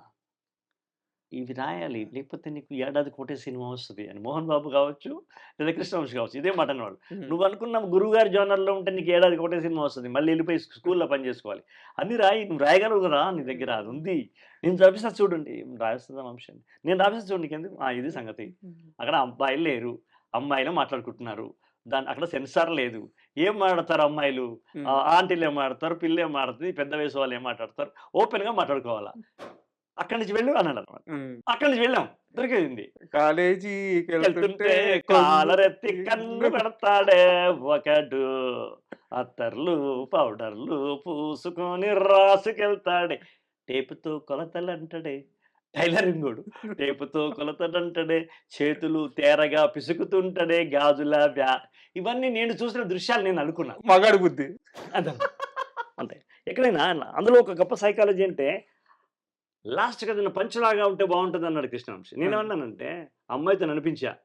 ఇవన్నీ మాకు లోపల సరదానే. అది చేయకుండానే మేము బాధపడతాము అని ఒక అమ్మాయిల సైకాలజీని కూడా నేను ఆ టీనేజ్ గర్ల్ యొక్క లోపలి హృదయాన్ని కూడా మనం చరణంలో పెట్టడం. అది బ్లాస్ట్ అయిపోయింది. అట్లా. అంటే అన్ని పాటలు గురుగారు సిరివెన్నెల గారు రాశారు. ఈ ఒక్క పాట నేను రాశాను. బట్ ఈ ఒక్క పాట తన అస్తిత్వాన్ని తను నిలబెట్టుకున్నది. శాస్త్రి గారి మీద మీకుండే అభిప్రాయం ఏంటి అంటే? ఆయన జోనర్‌లో ఆయన అద్భుతమైన పాటలు రాసినాడు. ఆయన ఎక్స్‌ప్రెషన్స్ గాని, ఆయన రాసిన పల్లవులు గాని, ఆయన పాటలు గాని అవి చిరకాలం నిలిచిపోయేటువంటి పాటలు రాసినాడు. ఆయనే ఒకసారి ఒక మాట అన్నాడు ఆయన. నా పాటను నువ్వు కష్టపడితే రాయగలవు. నీ పాటను నేను కష్టపడ్డా రాయలేను అన్నాడు. అది ఆయన నాకు ఇచ్చిన సర్టిఫికెట్ అది. కాబట్టి ఆయన పట్ల నాకు ఎప్పుడు గౌరవనీయ స్థానం ఉంది. మీరన్నట్టు ఇందాక కృష్ణవంశీ గారి గురించి మీరు ఏ మాట అయితే అన్నారో సాహిత్య ప్రక్రియలో ఆయనకు కూడా అదే వర్తిస్తుంది. అది. ఎందుకంటే ఒక 2-3 లైన్లు రాయాలన్నా కథ మొత్తం వింటారు. కథ మొత్తం విని దాన్ని కూర్చొని ఆ కథ చెప్పాలని మథన పడిపోయి రాత్రింబవళ్ళు మథన పడి. అవును. అంటే ఒక రకంగా చెప్పాలంటే సినిమాకు అవసరం లేనంత ఎక్కువగా కష్టపడతాడు సిరివెన్నెల గారు. మా గురువుగారు మా దాసరి గారు చెప్పిందంటే నీ బ్రెయిన్ అంత అవసరం లేదురా ఇంత చాలు అని. అంత కష్టపడరు నువ్వు, ఇలా రాయి, ఇట్లా మామూలుగా వెళ్ళు అంతద్దు, అంత అవసరం లేదు ఇక్కడ. మనం వెళ్ళింది మామూలు ప్రేక్షకులు అర్థం చేసుకోవడానికి. అందులో చిన్న డెప్త్ ఉంటే సరిపోద్ది. ఓ పెద్ద ఇప్పుడు కాళిదాసు శ్లోకాలని పట్టిపట్టడం పని లేదని మా స్కూల్ అట్లా ఉండేది అనమాట. మా స్కూల్ అయినా సరే రామేంద్రరావు గారు స్కూల్ అయినా. కానీ తనకు తానుగానే సిరివెన్నెల గారు ఒక బాధ్యతగా భావించినారు. సినిమా పాటని ఒక కావ్య స్థాయిలో తీసుకెళ్ళిపోవాలి. ఈరోజు ఈ వేళలో నువ్వు ఏం చేస్తూ ఉంటావో అనుకుంటూ ఉంటాను ప్రతి నిమిషము నేను. హౌ బ్యూటిఫుల్ అది. ఆ ఎక్స్ప్రెషన్ అంటే మాట్లాడుకునే మాటల్ని పాటలుగా పేర్చినటువంటి ఒక కొత్త మలుపు తీసుకొచ్చిన వాడు సిరివెన్నెల గారు. మోహన్ బాబు గారి ప్రస్తావన సార్. మీరు యాక్చువల్గా నేను అడగాలనుకున్నాను, మీరే చెప్పేశారు. బయట మోహన్ బాబు గారి గురించి ఇప్పుడున్న అంటే ఇప్పుడే కాదు గత కొన్ని సంవత్సరాలుగా ఆయన మీద ఒక నెగిటివ్ క్యాంపెయిన్ అయితే నడుస్తూనే ఉంది. ఎప్పుడు నడుస్తుంది. బట్ మీలాంటి పెద్దలు కానీ వారి సమకాలీకులు కానీ ఆయన్ని కలిసిన వ్యక్తులు కానీ ఆయనతో కలిసి ప్రయాణించిన మనుషులు కానీ ఆయన గొప్ప వ్యక్తిత్వం గురించి చెప్తూ ఉంటారు. మీ కెరీర్లో దగ్గరుండి తీసుకెళ్లి మీ చేత కలెక్టర్ గారా ఏ సినిమాలో నువ్వు ఈ పాటలు కూడా రాయాలి, ఇండస్ట్రీలో సర్వైవ్ అవ్వాలి అంటే రాపించిన వ్యక్తి. బెదిరించి రాయించిన వాడు. బెదిరించారు రకంగా. ఏమది హలో ఏం సుధాల్ మిస్టర్ తేజ్ సార్ నమస్కారం. ఫస్ట్ పని అది లైఫ్లో ఫస్ట్ పని. ఎక్కడున్నావు? పలాన్ దగ్గర కూడా. నువ్వు మా గురువుగారి పాటలు రాస్తే ఇంటికి వెళ్ళిపోయి గుడ్డు పెట్టుకోవాల్సి ఉంటుంది. కాదు, ఫుడ్ పెట్టాలి ఇక్కడ. నా పాటలు రాయి, నీకు ప్రతి నెలకు పాటలు ఉంటాయి అంటే. సార్ మీరు అవకాశం ఇచ్చి చూడండి సార్, రాస్తాను. అయితే నేను క్యాసెట్ పంపిస్తున్నాను, నాకు 2 పల్లవులు రాసి పంపు. అందులో ఒకటి బాగుంటే అది నువ్వే రాస్తావు, లేదనుకుంటే నీకు నాకు రామ్ అన్నాడు. మీరు ఇవ్వండి సార్ అన్న.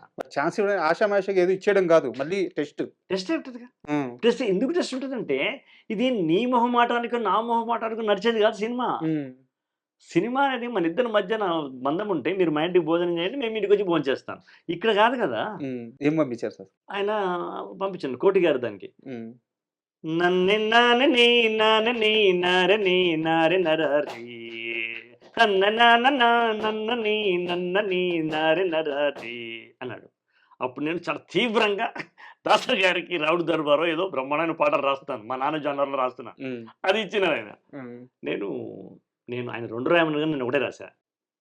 దొంగ జాబిలి ఇచ్చిపో పెదవితో జున్ను పలారం రంగసానిలా అందుకో నన్నని తాను ప్రసాదం అని రాశాను. దొంగ జాబిలి ఆయనకు నచ్చింది. అంటే ఆ ఎక్స్ప్రెషన్‌లో ఆయనకు ఆ 'అంగ' అనే మాట ఉంది కదా!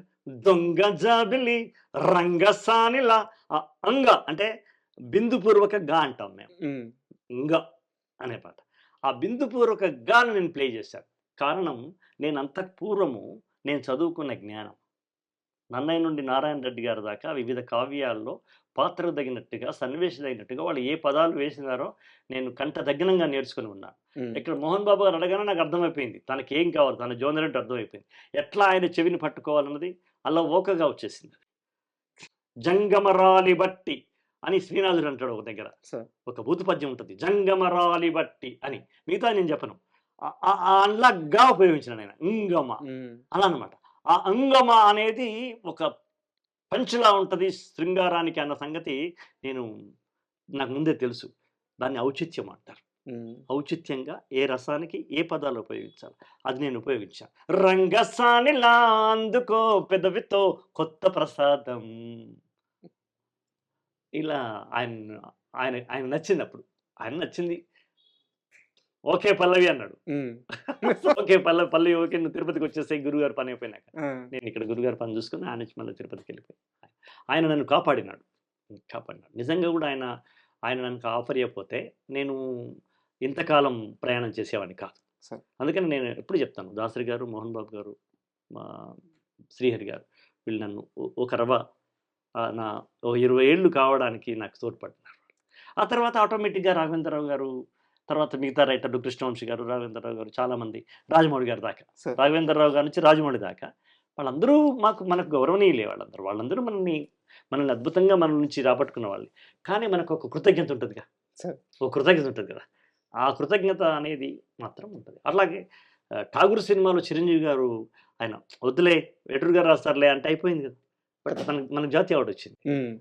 అలా కొంత మన మీద సాభిప్రాయం కావచ్చు, మన పట్ల ఒక ప్రేమ కావచ్చు, వాత్సల్యం కావచ్చు, అలా జరిగింది. ఇంకా మిగిలి ఉన్న సినిమా ప్రయాణం గురించి మాట్లాడుకునే ముందు నాకు ఒక చిన్న డౌట్. మీ సాహిత్య ప్రక్రియ అంతా మీరు చిన్నప్పటి నుంచి చూసింది, నేర్చుకుంది, అలవరుచుకుంది, అలవాటు చేసుకుంది అంతా కూడా ఒక ఉధృతమైన సాహిత్యం. ఎంత లేదన్నా మీ మీద అసలు చలం ప్రభావం లేదా? చాలా మంది చలము ప్రభావం దండిగా ఉంది. నేను రాసిన ప్రతి స్త్రీ మీద నేను రాసిన ప్రతి పాట, నాకు మొట్టమొదటి నంది అవార్డు వచ్చింది స్త్రీ మీద రాసిన పాట కదయ్యా. ఆడకూతుర నీకు అడుగడుగున వందనం, అనునిత్యం కరుగుతున్న నీవు రక్త చందనం. రక్త చందనం అని ఎందుకు అనాలి? అక్కడ హరిచందనం అనొచ్చు కదా. రక్తచందనం మనిషి గురించి రాస్తున్నాము, రక్తచందనం అన్నాము. కరుగుతున్న హరిచందనం ఎట్లా? ఇదేమన్నా శోభనం గదిలో పాట. తనువా హరిచందనమా అని ఒక కృష్ణాస్తి గారు రాశారు. అక్కడ ఆ శోభనం గదిలో అది హరిచందనం అవుతుంది తనువు. ఇక్కడ స్త్రీ జీవితం గురించి రాస్తున్నాం, అది రక్తచందనమే. ఈ దీన్ని ఏమంటారు మీరు? ఈ ఔచిత్యం అంటారా, లేదా ఈ లోతైన రహస్యం అంటారా? ఇది నేను సినిమా రంగంలోకి రాకముందే నేను నేర్చుకున్నాను. ఎక్కడ ఏ పదాన్ని ఉపయోగించాలో తెలియకపోతే సినిమా రైటర్గా నిలబడలేడు. నిలబడ్డారు అంటే తెలిసిన వాళ్ళు నిలబడతారు. అలా చలం గారి గురించి ఎందుకు అడిగానంటే, చలం గారి గురించి చాలా మందిలో చాలా పెద్ద అపోహ ఉంటది. ఆయన రాసిన స్త్రీ మీద రాసిన ఆ పుస్తకాలు అయితే ఆయన రాసిన విధానం మొదలు పెడతాడు కదా. నన్ను లేచిపోయినావు అంటే నా మనసు కష్టంగా ఉంటుందని రాజేశ్వరి వాక్యంతో స్టార్ట్ అవుతుంది. రాజేశ్వరి క్యారెక్టర్ షాక్ అయిపోతాం మనం. నన్ను లేచిపోయినానంటే, నేను లేచిపోయినానని నన్ను ఎవరైనా అంటే నా మనసుకు చాలా కష్టంగా అనిపిస్తుంది. అంటే వారిని ఏం మొదలు పెట్టడం, అది అసలు మొత్తం ఒకసారి పటాలమని పగిలిపోయింది నా వేళ్ళు ఇట్లా తీసి చూడగానే. ఇక అంతే, మైదానం వదల్లా, ఆ మైదానంలో ఉండిపోయారు. చలం మైదానాన్ని దొంగచాటుగా దిండు కింద పెట్టుకొని చదువుకున్న స్త్రీ చదివిన అసూర్యం పశ్యలు చాలా మంది ఉన్నారు. మనం సామాజిక వర్గం అని కాదు. అసూర్యం పశ్య అందం అంటే ఎండకన్నెరుగని అమ్మాయిలు అందం. అసూర్యం పశ్యలు చాలా మంది చాలా మంది ఉన్నారు. చాలా మంది ఉన్నారు. కానీ నా దృష్టిలో అంటే చలం పుస్తకాలు చదివానని విడాకులు ఇచ్చిన భర్త మహాశయులు ఉన్నారు. ఉన్నారా? ఉన్నారు. కానీ నా దృష్టిలో సార్ స్త్రీని చలం అర్థం చేసుకున్నంత గొప్పగా మరి ఎవరు అర్థం చేసుకోలేదు అనిపిస్తుంది. నిజం. నేను కరెక్టేనా? సత్యం. స్త్రీకి శరీరం ఉంది, ఉమ్, దాన్ని వ్యాయామం చేయనివ్వండి. ఉమ్, స్త్రీకి మెదడు ఉంది, ఆలోచన ఇవ్వనివ్వండి. స్త్రీకి స్వేచ్ఛ ఉంది, బంధనాలు వేయకండి. ఇది కదా స్త్రీ పుస్తకంలో రాసిన మొదటిది. సార్. అట్లాగే తెన్నటి హేమలతాదేవి ఉంటుంది ఒక ఆమె, అద్భుతమైన నవలు రాసింది. ఆమె ఒక దగ్గర రాస్తుంది, విధాతకి విడదీయరాని ఆత్మీయతకి విశ్వచలనానికి మూల కారణం స్త్రీ అని మొదలు పెడుతుంది వాహ్. రక్తపంకం అనే నవల లోపల. విధాతకి విడదీయరాని ఆత్మీయతకి విశ్వచలనానికి ఆధారం స్త్రీ అని స్టార్ట్ అవుతుంది. ఆ వాక్యం ఇంకా నాకు గుర్తుంది. బహుశా నేను ఇది 10th క్లాస్లో చదివి ఉంటాను. ఉమ్, నా అదృష్టం ఏంటంటే మా ఇంట్లో అద్భుతమైన లైబ్రరీ ఉండడం. మా నాన్న అనకూడదు కానీ మా నాన్న ఇటువైపు ఈ పుస్తకాలు చదివేవాడు కాదు. ఉమ్, ఆయన ప్రజలు, గోర్కి, అమ్మ, ఇవి ఉంటుంది కదా, ఉక్కుపాదము, ఇలాంటి మార్క్సిజం నేపథ్యంలో వచ్చే నవలలు ఉంటాయి కదా, కొడవటగంటి కునుపరావు, ఉమ్, ఈ చదువు ఇలాంటివి బాగా అమ్మ నాన్న అది ఇష్టం. కానీ మా నాన్న అనేక పుస్తకాలు తెచ్చేవాడు. ఓకే. లక్కీగా అవి నేను చదివేవాడిని. ఉమ్, మా అమ్మకి ఇష్టం, మా నాన్నకి ఇష్టం ఉండదు కానీ మా అమ్మకి ఇష్టం. మా అమ్మ ఏదైనా ఇష్టమే. తెన్నటి హేమలత చదువురా బాబు, మంచిగా ఉంటుంది, అది ఎంత బాగా మారుతుంది. గాలి పడగలు నీటి పడగలు ఒక నవల ఉంటుంది. ఇట్లాంటివన్నీ మా అమ్మ చదివించింది. మా అమ్మ మిషన్ కుడుతూ, ఆమె మిషన్ కుట్టుకుంటూ నన్ను ఎదురుగా కూర్చోబెట్టుకుని చదువుమనేది. నేను బిగ్గరగా చదివేవాడిని. మిషన్ కుట్టు కంటే పై స్థాయిలో చదవాలి కదా వినడానికి. ఓకే. మా అమ్మ వింటూ ఉండేది. కాబట్టి ఆ కొంచెం మందర స్థాయిలో చదవడం అనేది అలవాటు చేసింది మా అమ్మ. కాబట్టి నేను ఎవరు చదవమన్నా కూడా ఈ కూని రాగాలుగా ఉండదు నాది. అది దాసరి గారు కానివ్వచ్చు, రాజమౌళి గారు కావచ్చు, చిరంజీవి గారు కూడా ఇట్లాగే వినిపించారు. అగ్ని నేత్రమహోగ్ర జ్వాల దాచినావో రుద్రుడ అని వినిపించాను ఆయనకి పాట అయిపోయినాక. ఆయన చూసి, అశోక్ చూడు నాకు గూస్ బంప్స్ వస్తున్నాయి అన్నాడు. That is the first award to me. ఆ తర్వాత నేషనల్ అవార్డు. అది ఆ అలవాటు, ఆ కమ్యూనికేషన్ స్కిల్ అనేది నాకు మా అమ్మ నాకు బిగ్గరగా చదవను, చదివేది స్పష్టంగా చదవాలి, తప్పు లేకుండా చదవాలి, ఆత్మవిశ్వాసం కనిపించాలి అని చెప్పేది మా అలా చదువుతూ ఉండేవాడిని. ఇవన్నీ నాకు తెలియకుండానే. సరే, అంటే ఎలాగో ఠాగూర్ ప్రస్తావన వచ్చింది. సినిమాని బతికిచ్చే సందర్భం అంటే సినిమా అంతా ఒక ఎత్తు, ఆ పాట వచ్చే ఒక్క సందర్భం ఒక ఎత్తు. అది మళ్ళీ మూల చిత్రంలో లేనిది అక్కడ లేదు, రమణ చిత్రంలో లేదు, తమిళ చిత్రంలో లేదు. చాలా బలంగా అక్కడ పడాలి. ఎవరు మీకు ఫోన్ చేశారు? వివి వినాయక్ గారు ఉండి మణిశర్మ గారితో ఫోన్ చేయించారు. నేను వెళ్ళాను. వెళితే మణిశర్మ గారు ఉన్నారు, వివి వినాయక్ గారు. వాళ్ళు నాకు విషయం చెప్పినారు. చెప్పినప్పుడే తర్వాత మన చిరంజీవి గారు ఏం చెప్పినారంటే, నేను సైతం ప్రపంచాగ్ని సమిధన ఒక్కటి ఆహుతి ఇచ్చాననే లైన్ నాకు కావాలి అని చెప్పారు. నేను దాన్ని తీసుకొచ్చి అట్లా మొదలుపెట్టాను. అదే పల్లవి చేద్దాం సార్ అన్న. ఆయన అప్పటికే రుద్రవీణలో సీతారామ శాస్త్రి గారితో రాయించుకున్నారు. సేమ్ లైన్ మళ్ళీ రిపీట్ ఐ వాంట్ అన్నాడు ఆయన. అది మెగాస్టార్ ఆర్డర్ అది. కాబట్టి వివేక్ నాయక్ కూడా సరే అంటాడు, అందరూ ఓకే అన్నారు. నేను దాన్ని పెట్టుకున్నాను. అట్లా ఒక్కసారి అగ్ని నేత్రమహోగ్ర జ్వాల దాచినావో రుద్రుడ, అగ్ని శిఖలను గుండెలోన అణచినావో సూర్యుడ, పరశ్వధమును చేతబూనిన పరశురాముని అంశవా, హింస ననచగ ధ్వంస రచనను చేసిన ఆచార్యుడా, మనం వీరుడు రామరాజు ధనుష్టంకారానివా, భగత్ సింగ్ కడసారి పలికిన ఇంకిలా శబ్దానివా. అలా వెళ్ళిపోయింది. విత్ ఇన్ 20 minutes రాసిన పాట. 20 నిమిషాలు రాశారు. ఆయన సిచ్యువేషన్ చెప్పినాక ఇంటికి బైక్ మీద వచ్చి కూర్చొని కామాలు పులుసు టేపర్ రాసిన పాటలలో అదొకటి. కుమరం భీముడు పాట కూడా అంతే, అరగంట లోపల కామాలు పిలుస్తాలు లేకుండా రాసిన పాట. ఈ రెండు నన్ను నిలబెట్టినాయి, మైల్ స్టోన్లా ఉండిపోయినాయి. అలా రాసాం. అది అట్లా రాయడానికి కూడా కొన్ని ఇబ్బందులు ఉంటాయి. శ్రీశ్రీ గారు మొదలుపెట్టిన పల్లవికి సమానంగా రాయాలి. ఆయన నేను సైతం ప్రపంచాగ్నికి సమిధనొక్కటి ఆహుతిచ్చాను, నేను సైతం విశ్వవృష్టికి అస్త్రు ఒక్కటి ధారవు. అది ఆయన మొదలు బిగినర్స్. ఆ స్థాయిలోనే రావాలి పల్లవి. అక్కడ మనము అక్కడ తప్పున మనం వెంటనే అక్రమాలను కాల రాసిన ఉక్కు పాదం నీది అని మొదలు పెడితే కుదరదు. ఆ స్థాయిలోనే మొదలుపెట్టాలి. ఇక్కడ ఉంది పాట. ఇక్కడ వదిలిపెట్టాడు ఆయన. ఇక్కడి నుంచి స్టార్ట్ చేయాలి. ఇక్కడి నుంచి స్టార్ట్ చేస్తే గోడ మీద మేడ మీద నుంచి వెళ్ళి పేడకు పడ్డట్టు అవుతుంది. తెలియకుండా ఒక ముళ్ళ కిరీటాన్ని తెచ్చి పైన అంతే పెట్టేసుకున్నారు. అంతే కదా. అప్పుడు ఇట్లా మొదలు పెడితే ఏమవుతుంది, అగ్ని జలపాతం కొనసాగినట్టుగా ఉంటుంది. నేను ఇక్కడి నుంచి స్టార్ట్ చేశాను. జనరల్గా సినిమా పాటలు ఎక్కువ మేము అంత అంత కఠినంగా రాయం. ఒకటే జననం అంటాం కానీ ఒకటే జన్మ, ఒకటే బ్రహ్మ అని రాయం కదా. ఒకటే జననం, ఒకటే మరణం అంటాం. తేలిగ్గా రాయడం అనేది పాట లక్షణం. సినిమా పాట ఇంకా తేలిక రాయాలి. ఇప్పుడు అక్కడ ఒక రాజానో ఒక పెద్ద పండితుడు వినడు కదా పాట, కనుక ఆ పద్ధతిని మొదలుపెట్టేసి నా పద్ధతిలోకి వచ్చేసాను. దీనికి కూడా ఒక కారణం ఉంది.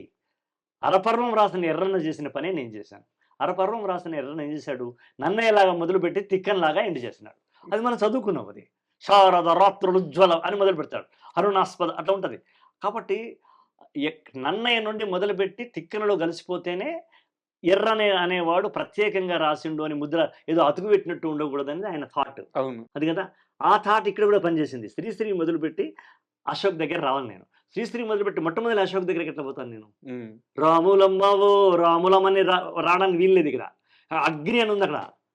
కాబట్టి నేను అగ్నితో స్టార్ట్ చేశాను. ఇలా ఒక సాహితీ సంప్రదాయాన్ని, సాహితీ సంస్కారాన్ని కొనసాగించాను నేను.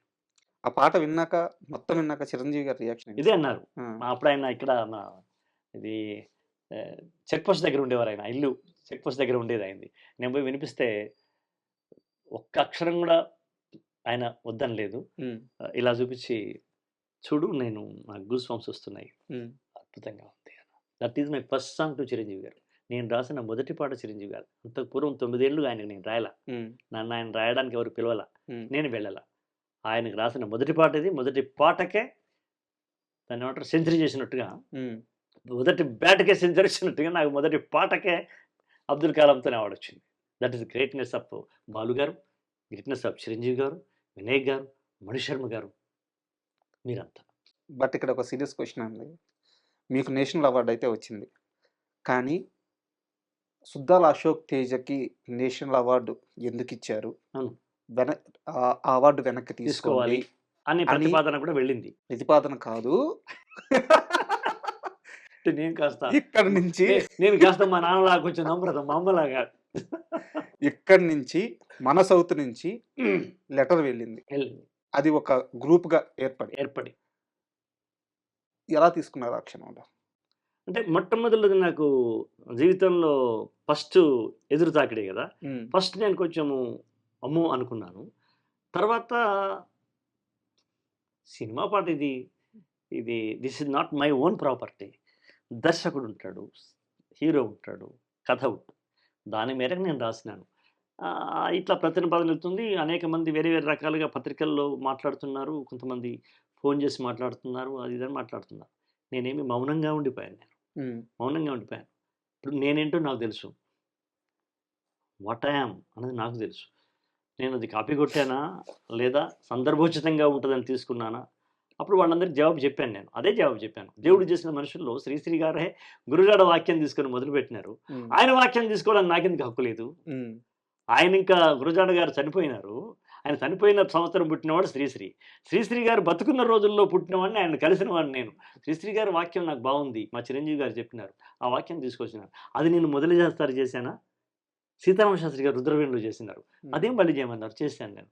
నాది తప్పు ఎందుకు వెళ్తుంది అనేది నా ఒక సబర్షన్. అప్పుడు ఇంకా ఇన్ని ఛానల్స్ లేవయ్యాయి. అప్పుడు టీవీలు తక్కువ ఉన్నాయి. తర్వాత ఏదో చెప్పాము. నాకు సపోర్ట్గా నారాయణ రెడ్డి గారు మాట్లాడారు, విఏకే రంగారావు గారు ఉన్నారు, ఆయన కూడా మాట్లాడారు. నారాయణ రెడ్డి గారు మేరు పర్వతమే మీ పక్కన ఉంటే ఇంకెవరేం చేస్తారు? ఆయన నారాయణ రెడ్డి గారు ఏమన్నారు తెలుసా? శ్రీశ్రీ పల్లవి అనేది ఒక సుడి గుండం, యమ గండం, అందులోంచి బయటపడ్డ ఉక్కు పిండం మా అశోక్ తేజ అన్నారు. ఇది చాలు కదా. అయితే విమర్శలు వస్తాయి మిత్రమా, కానీ విమర్శలు కాదు, ఒక రకమైన కుట్ర అని కూడా అనే దాంతో కూడా నేను ఏకీభవిస్తాను. విమర్శలు వేరు, విమర్శలో అర్థం ఉంటది, విమర్శలో అర్థం ఉంటది, మనం సవరించుకునే విధానం ఉంటది, సవరించుకోవచ్చు. కానీ ఆ రోజు సుద్దాల అశోక్ తేజ్ మీద జరిగింది కుట్ర. అవును, అది నేను ఏకీభవిస్తాను. నిజమే. నాకు తీసేయడానికి, అంటే ఇచ్చిన దాన్ని తొలగించే ఆర్డర్ కూడా తీసుకురావడానికి ప్రయత్నం చేసినారు. అక్కడ ఉన్న జ్యూరీ కమిటీ మెంబర్లలో పెద్దవాళ్ళు ఉన్నారు. ముఖ్యంగా మన కేవి తిలక్ గారు ఉన్నారు అక్కడ. ఆనాడు కేవి తిలక్ గారు తెలుసు కదా, గొప్ప డైరెక్టర్. ఎన్ శంకర్ ఉన్నారు, ఎన్కౌంటర్ శంకర్. వాళ్ళిద్దరు మన తెలుగు ప్రతినిధులు వాళ్ళు. వాళ్ళు అక్కడ చేసిన వాదన వల్లనే మనకు ఫైనల్ అయింది. ఫైనల్ అయిన తర్వాత అక్కడ ఉన్న చైర్మన్ ఏమన్నాడంటే, ఆయన రాసినాడు, మాకు ఒక మ్యాగజైన్ ఇస్తారు, దాంట్లో శ్రీశ్రీ పల్లవిని తీసుకుని సమధీటుగా రాసినటువంటి ప్రతిభను గుర్తించి ఈ అవార్డు ప్రదానం చేయడం అనేది వాళ్ళు ఒక డిక్లరేషన్ రాసినారు. దాంట్లో ఉన్నప్పుడు వీళ్ళు చిరంజీవి గారికి ఠాగూర్ అయిపోయిన తర్వాత మీరు స్టాలిన్ అని చెప్పి ఒక సినిమాలో పాట రాశారు, సూర్యుడే అని చెప్పేసి. సెలవని సూర్యుడే సెలవని అలసిపోయేనా, కాలమే శిలవలే నిలిచిపోయేనా. ఆ పాట గౌరవనీయ ముఖ్యమంత్రి రాజశేఖర రెడ్డి గారు చనిపోయినప్పుడు ఆయన అంతిమయాత్రలో ఈ పాట 3 రోజులు ఈ పాట వచ్చింది. అంటే పర్టికులర్గా నేను ఈ పాట ఆడడానికి కారణం కూడా అదే సార్. అప్పుడు టీవీలో విజువల్లో ఆ అంతిమయాత్ర జరుగుతుంటే ఆ పాట వస్తుంది, నడుస్తున్నాం. తర్వాత చాలామందికి అనిపించింది ఏంటంటే దీనికోసమే, రాజన్న కోసమే రాసిందని లక్షల మంది అనుకుంటారు ఇప్పటికీ. సినిమా గురించి పెద్దగా తెలియని వాళ్ళు, మామూలు గ్రామీణులు ఉంటారు కదా ప్రజలు, తమ్ముళ్ళు చెల్లెళ్ళు, వాళ్ళు మన రాజన్న కోసమే రాసింది అనుకుంటారు. నన్ను అడిగినారు చాలా మంది, అనంతపురం అయినప్పుడు కడప రాజన్న గురించి మంచి పాట రాసిన బిడ్డ రాసినవయ్యా మీరు అంటే, అవునమ్మా నమస్కారం చెప్పిన. ఆయన మళ్ళీ సినిమా పాట అని చెప్పలే, వాళ్ళ మనసు బాధపడదేమో అని. కానీ అది స్టాలిన్ కోసం రాసిన పాట. సార్ మీ ఆఫీస్లోకి రాగానే ఎదురుగా ఒక ఫోటో ఉంది, వైఎస్ఆర్ గారి చేతుల మీదుగా మీరు అవార్డు నాకు ఏదో అవార్డు ఇచ్చినారు. ఆయనతో మీ అనుబంధం చెప్పండి.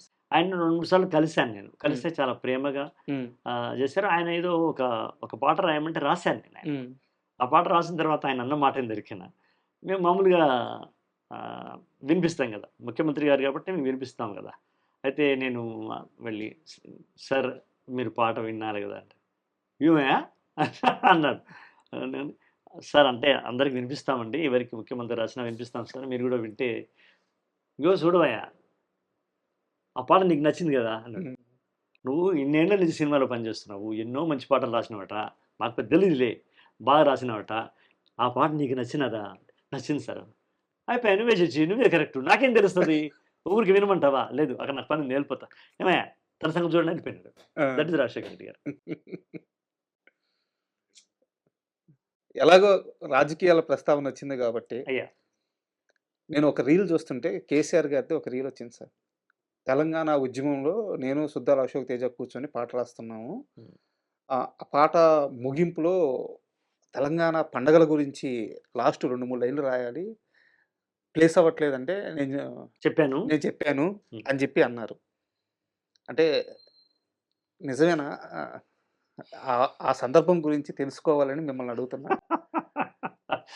అయితే ఇప్పుడు దాన్ని నేను ఇంకొక పద్ధతిలో జవాబు చెప్తా. దాసరి గారితో నేను కూర్చున్నాను, పాట రాయమన్నారు, నాకు ఇలాంటి పాటలు కావాలి, ఇవి విషయాలు రావాలి అని చెప్తారు కదా. అట్లాగే ఆయన చెప్పినాడు, ఆయన ఒక డైరెక్టర్ లాగా చెప్పినాడు, నేను రాశాను. అది ఆయన సరే ఆ మూడ్లో ఆయన ఎట్లా చెప్పినారో తెలియదు, కానీ ఆయన నేను కూర్చున్నప్పుడు ఒక్కొక్క అంశం తీసుకొస్తాం కదా, ఒక్కొక్క అంశం ఏ అంశంతో మొదలెడదాం అన్నప్పుడు ఆ అంశంతో స్టార్ట్ చేస్తాం అన్నప్పుడు ఇద్దరి మధ్యన చర్చలు ఉంటాయి. అలా చర్చలు జరిగిన మాట వాస్తవం.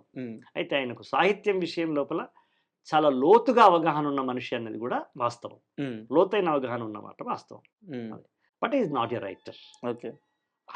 అతను కూడా తనే రాసుకునేవాడు కదా.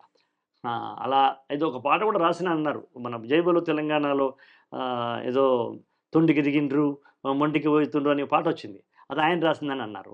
కాబట్టి ఆయన రాయగలడేమో, కానీ నా పరిచయాలు, నేను ఆయనతో చాలా కాలం ట్రావెల్ చేసినప్పుడు అనేక విషయాలు చర్చనీయాంశాలు, చర్చ తీసుకున్న తర్వాత మేము పాట రాసి వినిపించేవాళ్ళం. ఆయన అటు ఇటు ఇది ఇట్లా ఉంటే బాగుంటుందేమో, ఇంకా ఏమైనా ఆలోచిస్తావా, ఇలా జరిగేది. ఒక సినిమా పాట రాసిన పద్ధతిలోనే ప్రజా పాటలు రాశాం.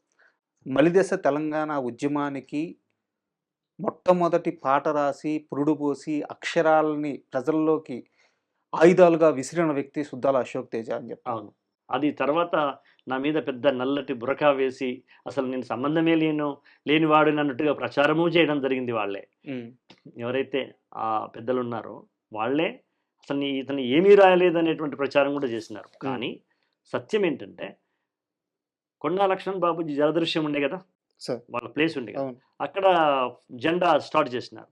దానికన్నా ఒక 1 year కన్నా ముందే కేసీఆర్ గారితో కూర్చుని తెలంగాణ రాష్ట్రం గురించి, అప్పుడు మేము సినిమాలో తెలంగాణ రాష్ట్రం గురించి పాటలు రాస్తున్నామంటే మా సినిమా వృత్తిని మేము పణంగా పెట్టినట్టు. అంతే కదా, పణంగా పెట్టినట్టు. ఎందుకంటే అప్పుడు వాళ్ళు వ్యతిరేకంగా ఉంటారు కదా పెద్దలు, డైరెక్టర్లు, వాళ్ళు వీళ్ళు.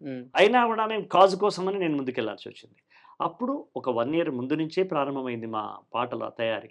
అప్పుడు కేసీఆర్ గారు ఏమన్నారంటే, మనం పార్టీ మొదలు పెట్టకన్నా ముందే, జెండా ఎత్తకన్నా ముందే మన భావజాలం ప్రజల్లోకి వెళ్ళాలంటే పాట ఒకటే మార్గం అని మేము కూర్చొని అనుకుని, ఆ పిడికెడు మంది మేము ఉన్నామని చెప్తుంటాడు సారు. మేము మొదలు పెట్టినప్పుడు పిడికెడు మంది, ఆ పిడికెడు మందిలో నేను ఒక చిటికెన వీళ్ళని, ఆ పిడికెట్లో నేనున్నా. తర్వాత నేను తీసివేయబడ్డా. తెలంగాణ ఉద్యమం కోసం మీరు రాసిన ఒక 4 బలమైన లైన్లు చెప్పమంటే ఏం పడతారు? గుంటూరు జిల్లాలో గుంటడు జాగడిగినమా, విజయవాడ పట్నంలో వీసమెత్తు కోరినమా, మా నీళ్లను మేమే మలుపుకుంటాము, మా నిధులను మేమే తీసుకుంటాము. ఇది బలమైనటువంటి మాట. భయమే లేదా? అప్పటికి భయం అంటే వృత్తిని కొంచెం మేము పణంగా పెట్టినట్టే. నా ఉద్దేశం కూడా కెరీర్ పరంగా భయమే. కానీ నాకు కెరియర్ కంటే కాజ్ ముఖ్యం అనిపించింది అప్పుడు. ఇప్పుడు 3 కోట్ల మంది ప్రజలలో అధిక మంది తెలంగాణ రాష్ట్రాన్ని కోరుకున్నారు. బోల్డంత మంది 69లో బలైపోయినారు. తర్వాత ఇప్పుడు కూడా ఈ ఉద్యమంలో బలవుతున్నారు. కాబట్టి కాజా కెరియర్ అనుకున్నప్పుడు నన్ను కాజు వైపే తీసుకెళ్ళాడు. ఇక్కడ అది పనిచేస్తుందిగా, హనుమంతు జానకమ్మ పనిచేస్తుంది కదా, నేను అటువైపు వెళ్ళాను. కానీ విచిత్రంగా ఏంటంటే ఆ తర్వాత కూడా మళ్ళీ మేము కొనసాగినాము అంటే పాటలు రాయించుకోవాల్సిన అవసరం ఇండస్ట్రీకి ఉంది. రాయాల్సినటువంటి ప్రత్యామ్నాయం లేదు కాబట్టి వృత్తిని వదిలేసి వచ్చాం కాబట్టి నాకు కూడా ఉంది. కానీ దాసరి గారు ఉన్నారు అక్కడ. నాకు దాసరి గారికి నేను పాటలు రాసే విషయం తెలుసు. దాసరి గారు కూడా తెలంగాణను సమర్థించినారు. ఆయన ఆర్ నారాయణమూర్తి గారు సమర్థించినారు. కాబట్టి నాకు ఒక ధైర్యం మాత్రం దాసరి గారు ఉన్నారు. అది కాబట్టి నేను ముందు పెట్టి వెళ్ళిపోయా. అట్లా నేను చాలా కోల్పోయాను. కొన్ని సినిమాలు నేను కోల్పోయాను. మిగతా రైటర్లాగా నేను కొనసాగడంలో కొంత మందగించింది. ప్రయాణం మందగించడానికి లేదా కోల్పోవడానికి కారణం కూడా ఉద్యమమే. జూన్ 2వ తారీఖు నాడు తొమ్మండుగురు నవరత్నాలు లాంటి కవులని ఎన్నిక చేసుకుని మనిషికి ₹1,00,00,000, ఫ్యూచర్ సిటీలో 300 గజాల ప్లేసు, ఒక తామ్రపత్రం అని స్వయంగా రేవంత్ రెడ్డి గారు ప్రకటించిన జాబితాలో నేనున్నాను. నేను ఒక 5వ మెంబర్గా నేనున్నాను. అది నాకు ₹1,00,00,000 భూమి అయిన సంగతి వదిలిపెట్టండి. నాకు 4 కోట్ల మందిలో నన్ను ఒక తొమ్మండుగురులో స్వీకరించినందుకు నా కుటుంబం, నా మనస్సు రుణపడిపోయింది రేవంత్ గారికి. ఇది రెవల్యూషనరీ అనిపించింది. ఆయన నిష్పక్షపాతం కూడా. బీఆర్ఎస్లో ఉన్న ఎమ్మెల్సీగా ఉన్న గోరట వెంకన్నను కూడా ఆయన ఆ లిస్టులో పెట్టినాడు. ఎంత గొప్ప విశాలమైన దృష్టి అది. ఒక వైఎస్ రాజశేఖర రెడ్డి గారు లాంటి చూపు అది. పెళ్లి చూపు అంటారు దాన్ని. పులి చూపు అని. పులి కుచితంగా చూడదు. సింహం దృష్టి సంకుచితంగా ఉండదు. అక్కడ గోరట వెంకన్న గారు ఉన్నారు. ఆయన బీఆర్ఎస్ ఎమ్మెల్సీ అయినా అది పాటించాలా రేవంత్ రెడ్డి గారు? వర్క్ చేసినాడా లేదా తెలంగాణ ఉద్యమానికి? Yes, it done. ఫలానా ఆయన చేసినాడు. చనిపోయినాడు ఎప్పుడో మా నాన్న సమకాలికుడు ఎవరు, మన బండి యాదగిరి గారు. ఆయన పేరు పెట్టినారు. ఆయనది ఒక పేరు. ఆయన వారసులు లేరని అది అట్లా ఆగిపోయింది. కానీ ఆయన పేరు పెట్టినారు. ఆయన అవసరమా? రేవంత్ రెడ్డి గారు ఎంత చరిత్ర సేకరించినాడు ఆయన. ఇలా నేను రేవంత్ రెడ్డి గారికి ఆ నిర్ణయానికి నేను మొదలు ఎప్పుడో చెప్పాను, అతన్ని రేవంత్ రెడ్డి గారు కాదు, రెవల్యూషన్ రెడ్డి అనాలి అనిపిస్తోంది అని. అలాగే ప్రజాయుద్ధ నౌక గద్దర్ నంది అవార్డు ప్రత్యామ్నాయంగా జెండా మీదకి ఎక్కించిన వాడు రేవంత్ రెడ్డి గారు. ఎంత సాహసోపేతమైన నిర్ణయం అది. సో గట్స్ అది. ఎందుకంటే ప్రజాయుద్ధ నౌక అంటే అతను విప్లవం కోసం మొత్తం జీవితం చేసినవాడు. అతన్ని నంది అవార్డు ప్రత్యామ్నాయంగా పెట్టడం అనేది ఎంత గొప్ప సాహసమైన విషయం అది. అది మనం గుర్తించాలి కదా. ఇది నాకు ఆయన పట్ల. అట్లా కాకుండా 13 సంవత్సరాలుగా కిటికీలు మూయబడి, తలుపులు వేయబడి, ఉన్న సినిమా అనే ఒక మందిరంలో అంధకార మందిరమైపోతే కిటికీలు గేట్లు సింహద్వారాలు తెరిచి ప్రజాయుద్ధ నౌకను గద్దర్ అనే అవార్డు డిక్లేర్ చేసి రేవంతుడు కాంతివంతం చేసినటువంటి సినిమా పరిశ్రమ ఇవాళ మనం చూస్తున్నాం. అది పోయిన సంవత్సరం జరిగింది, ఈరోజు జరిగింది. అది ఎంత మంచి విషయం. అది సినిమా వాళ్ళు ప్రజల కోసము వాళ్ళ కంట్రిబ్యూషన్ లేదా? మాకు మళ్ళీ ఒక ఉత్సాహం ఉంటుంది కదా కవులకు, కళాకారులకు. ఇవాళ మా చిరంజీవి గారికి ఎన్టీఆర్ అవార్డు, మా కమల్ హాసన్ గారికి పైడిరాజ్, ఇక్కడ తెలంగాణలో ఉన్నటువంటి మొదటి దాదాసాహెబ్ అవార్డు. అంటే దాదాసాహెబ్ అవార్డు తీసుకున్న తెలంగాణ అనే ఆ అబ్బాయి జయరాజ్ గారి పేరు అసలు చరిత్రలో లేకుండా పోయింది. అలాంటి పేరు వెలుగులో వచ్చింది. జయరాజ్ అనే పేరు వినిపిస్తుంది. పైడి జయరాజ్ అనే పేరు ఎవరికి ఇచ్చినారు? అది కమల్ హాసన్కి ఇచ్చినారు. కమల్ హాసన్ ఇచ్చినట్టు నేషనల్ వైడ్ చేసినట్టు తెలంగాణ తీసుకుపోయి అక్కడ కూర్చోబెట్టినట్టుగా ఒక నాగేశ్వర అవార్డు జయసుధ అమ్మగారికి, ఒక బిఎన్ రెడ్డి గారు అవార్డు. ఇక్కడ కూడా చూడండి ఎంత పక్షపాతం లేకుండా. ఇక్కడ ప్రాంతీయ భేదాలు ఉన్నాయా? ప్రాంతీయ భేదాలు లేవుగా. అందుకని బిఎన్ రెడ్డి గారు అవార్డు అశ్విని దత్ గారికి, మన సింగీతం శ్రీనివాసరావు గారికి, ఇంకా ఒక అవార్డు అశ్విని దత్ గారికి, ఇంకొక అవార్డు జయసుధ గారికి, ఇంకొక నారాయణ రెడ్డి గారి అవార్డు అశోక్ తేజ్కి. ఇలా చేయడంలో గొప్ప పరిణతిని పాటించినాడు రేవంత్ గారు. ఇవాళ మా సినిమా మందిరం కాంతివంతమైంది, అవార్డులతో కాంతివంతం చేసినాడు. ఒక ప్రశ్న సూటిగా అడుగుతున్నాను. ప్రస్తుత ముఖ్యమంత్రి సీఎం రేవంత్ రెడ్డి మీద మీకు వాత్సల్యం? వాత్సల్యం కాదు, దాన్ని వాత్సల్యం, ఆయనకు నా మీద వాత్సల్యం, నాకు కృతజ్ఞత చాలా ఎక్కువ ఉన్నట్టుంది. ఉంది, నిజమే మీరు చెప్పే మాట. ఎందుకు ఉంది అంటే ఆయన యొక్క ప్రవర్తన విధానమే, ఆయన ప్రవర్తననే, ఆయన మాట్లాడే తీరు, ఆయన మమ్మల్ని గౌరవించే తీరు పట్ల నాకు గౌరవం ఉంది. అండ్ ఇక్కడ గత సంవత్సరం నుంచి ఒక విషయం మీద భిన్నవాదనలు వినిపిస్తున్నాయి. సినిమా పరిశ్రమకి గద్దర్ గారి కాంట్రిబ్యూషన్ ఏంటి, ఎంత, ఆయన పేరు పెట్టి అవార్డ్స్ కరెక్టేనా అని మాట్లాడే వాయిస్లు కూడా కొన్ని ఉన్నాయి. వాళ్ళకి మీ సమాధానం ఏంటి? సినిమా పరిశ్రమకి నందికి ఉన్న సంబంధం ఏమి? నంది శివుని గుడి ముందర ఉండేటువంటి ఒక విగ్రహం. ఆ నంది అవార్డు అనేది ఒక ప్రెస్టీజియస్గా ఉంటుంది, ప్రతిష్టాత్మకంగా ఉంటుందని ఆనాటి మేధావులు, ఆనాటి ముఖ్యమంత్రులు, పెద్దలు, ఐఏఎస్లు వాళ్ళు నందికి ఒక ప్రత్యేకమైన, అది శివుని గుడి ముందు ఉంటుంది కాబట్టి దానికి ఒక పూజనీయ స్థానం ఉందని అప్పుడు దాన్ని అనుకున్నారు ఆయన. ఈయన ప్రజల్లో ఉన్నటువంటి పూజనీయమైన వ్యక్తిని అవార్డీ పేరుగా ఈయన వీళ్ళ ప్రభుత్వం కావచ్చు, అక్కడ ఉన్న మంత్రిమండలి కావచ్చు, ముఖ్యమంత్రి గారు కావచ్చు తీసుకున్న నిర్ణయం అది. దాన్ని కాదంటానికి ఎవరు? అవర్ ఓన్ మినిస్టర్ అయ్యా, is the chief minister of Telangana. He can decide, you must follow. Who are you say to no? ఏమి ఎస్పి బాలసుబ్రహ్మణ్యం గారే గద్దర్ గారి పాట విని మొదటిసారి పాదాభివందనం చేసినాడు. ఎందుకు చేసినాడు? ప్రజలు ముఖ్యం మిత్రమా, ప్రజలు ముఖ్యం. ప్రజల హృదయాల్లో నిలిచిపోయినటువంటి పాత్రత గద్దర్ గారిది. అయ్యో, ఆ విషయంలో అసలు నో డౌట్ కదా. అది దేశవ్యాప్తంగా తెలిసిన విషయం కదా. అలాంటి వ్యక్తి పేరు మీద ఇవ్వడం అనేది తప్పేమి? ఎన్టీఆర్ పేరు ఎందుకు పెట్టినారు ఇవాళ? ఆయన యొక్క అంటే ఓన్లీ నటుడేనాయన? Is director, is writer. ఒక విప్లవం తీసుకొచ్చినాడు రావణ పాత్రకి, దుర్యోధన పాత్రకి. ఆయన కెరియర్, ఆయన పేరు మీద అవార్డు అంటే కేవలం ఒక నటుడుగానేనా? ఆయన ముఖ్యమంత్రి, ఈజ్ ద చీఫ్ మినిస్టర్ అబ్బా, ఆయన పేరు మీద చేసినాడు. అది కరెక్టే కదా. అది కరెక్ట్ అయినప్పుడు గద్దర్ అన్నది కూడా కరెక్టే కదా సార్. రామారావు గారు అంటే తెలియని వాళ్ళు ఉండొచ్చు ఎక్కడన్నా, ఏ చీకటి అడవి లోపల, కానీ గద్దర్ అన్న తెలియని వాళ్ళు లేరు ఇవాళ కదా. కాబట్టి ఆయనను తీసుకురావడం అనేది ప్రజల వేస్తున్న పీట అది. దాన్ని తీసుకోవడానికి చాలా పెద్ద సాహసోపేతమైన నిర్ణయం తీసుకునే అది ఉండాలి, అది ఆయనకుంది.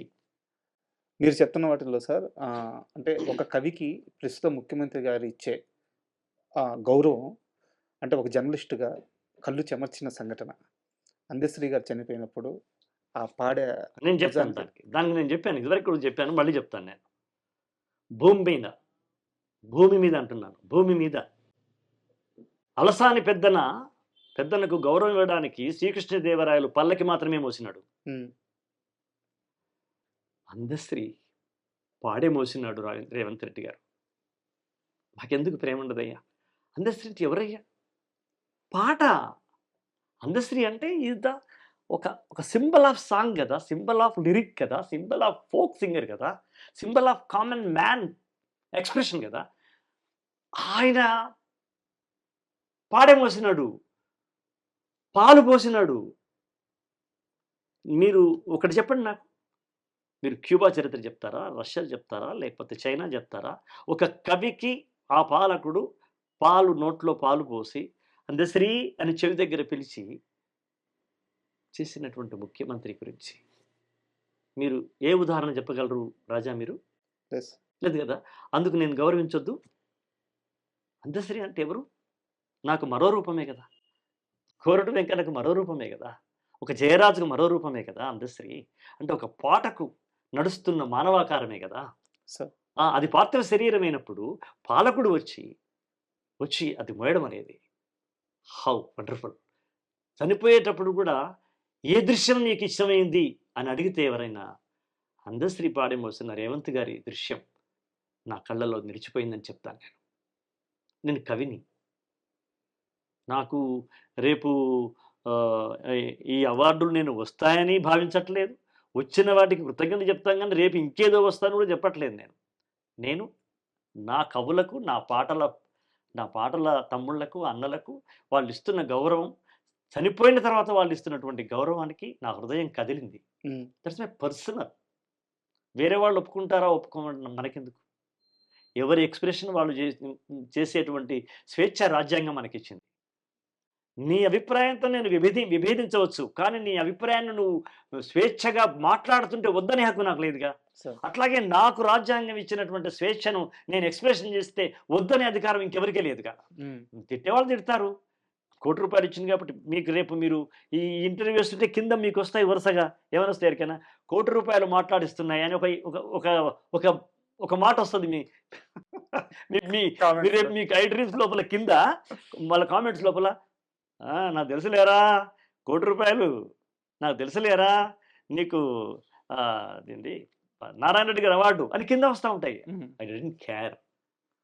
కానీ 60-70 ఏళ్ల క్రితమే కోట్ల రూపాయలు వదులుకున్న కుటుంబం కదా. ఎస్, కాలం చాలా గొప్పది రాజా. ఒకసారి కిటికీ మూవీ పడితే అంతకన్నా పెద్ద సింహద్వారం తెరవబడుతుంది. దానికి లేట్ అయింది. అది మా నాన్న తరంలో కాకుండా నా తరంలో వచ్చింది. బట్ ఇక్కడ ఒక స్ట్రైట్ క్వశ్చన్ సార్, స్ట్రైట్గానే సమాధానం కావాలి. రేవంత్ రెడ్డి గారి ప్రభుత్వంలో సుద్దాల అశోక్ తేజ్ గారు ఏదైనా కీలక పదవిలో కనిపించబోతున్నారా? లేదు, నాకు ఇంతవరకు అటువంటి సిగ్నల్స్ ఏమీ లేవు. కాకపోతే మీకు వచ్చినవి మీకు అది తెలుసు కదా. ఇది మొన్న అందశ్రీ గారు ఆ దాంట్లో మనకు వచ్చింది చెప్పాను మీకు నేను. ఇప్పుడు గద్దర్ అవార్డ్స్లో కూడా నాకు వచ్చింది, మీకు తెలిసింది. అందుకే మనం కలుసుకున్నాం. కాబట్టి నేను ఫలానదేదో వస్తుందనేటువంటి ఆలోచన కానీ అర్థింపు కానీ లేదు, ఆశ కూడా లేదు. కానీ ఏదైనా భరించి వస్తే కాదనను. అలాగని నేను ప్రత్యక్ష రాజకీయాల్లోకి రాను. ఎన్నికల క్యాంపస్లోకి వెళ్ళి ఎమ్మెల్యే గానో ఎమ్మెల్సీ గానో పోటీ చేయను. గౌరవనీయమైనటువంటి స్థానంలో ఒక ఎమ్మెల్సీ, ఒక గవర్నర్ కోటాలో, అది కూడా కవి కళాకారుల కోటాలోనే వస్తే నా వంతుగా నేను ఆయనకు నిలబడతా. నా వంతుగా ఆయన హృదయాన్ని నా గొంతుతో నేను శాసనమండలిలో ప్రకటిస్తా. కానీ అది గౌరవనీయమైనటువంటి స్వాగతమే, అంటే పిలుపే కావాలి తప్ప నాకు ఈ రాజకీయాలను. ఎందుకంటే నాకు కాంగ్రెస్లో ఎంతమంది ఇష్టమైన వాళ్ళు ఉన్నారో తెలుగుదేశంలో ఉన్నారు, బీజేపీలో ఉన్నారు, ఎంఐఎంలో ఉన్నారు. నా పాట అంటే ఇష్టపడని వాళ్ళు, రాజకీయాలతో భేదం అతీతమైనటువంటి ప్రేక్షకులు ప్రజలు నాకున్నారు. వాళ్ళు నాకు ఇష్టం అంతే తప్ప నేను పార్టీ వ్యక్తిని కదా. I'm not a member of communist party. మా నాన్న party member. I'm not the member of CPI or CPM or Maoist something. I'm not the member of Congress. I'm not the member of BJP. But I like Gandhi and Nehru. Gandhi నెహ్రూల యొక్క సిద్ధాంతాన్ని, వాళ్ళ యొక్క మార్గాన్ని, వాళ్ళ మార్గ నిర్దేశకత్వాన్ని ఇష్టపడే వాళ్ళలో నేను ఒకటి. ఇది క్లియర్ అమ్మా. అంటే మీరు కారల్ మార్క్స్ ని కరమ్చంద్ మోహన్ గాంధీని ఒకే దగ్గరికి చేస్తే ఒక ఆకారం అయితే అది ఇష్టపడతాను నేను. అది కాంగ్రెస్ లో ఉందని మీరంటే నాకు అభ్యంతరం లేదు. Okay. But I like that. Karl marks ని కరమ్చంద్ మోహన్ గాంధీని కలుపుకొని తను రేవంత్ గారు చేస్తున్నటువంటి విధానాలే ఇవాళ నాకు ఇష్టపడుతున్నాయి. బట్ నాకెందుకో చాలా స్ట్రాంగ్‌గా అనిపిస్తుంది. రాబోయే కాలంలో మిమ్మల్ని ఎమ్మెల్సీగా చూడబోతున్నామని. అది మీ ఐ డ్రీమ్ అంటారు కదా! I dream also. సార్ అక్కడ కట్ చేస్తే మీ మనసులో ఉన్నది చాలా నీట్‌గా వివరంగా చెప్పారు. పొలిటికల్ గురించి ఎలాంటి దాపరికం లేకుండా మీ అభిప్రాయాలన్నీ చెప్పారు. మళ్ళీ సినిమా విషయానికొస్తే నేను 'త్రిబుల్ ఆర్' సినిమా గురించి మాట్లాడకుండా నేను ఇంటర్వ్యూని పూర్తి చేయలేను. అది అసంపూర్తి అవుతది. అసంపూర్తి అవుద్ది. ఆ పాట మీరు రాస్తున్నప్పుడు ఆ సందర్భం మీకేం చెప్పారు? రాజమౌళి గారు పిలిచారు. హ్మ్.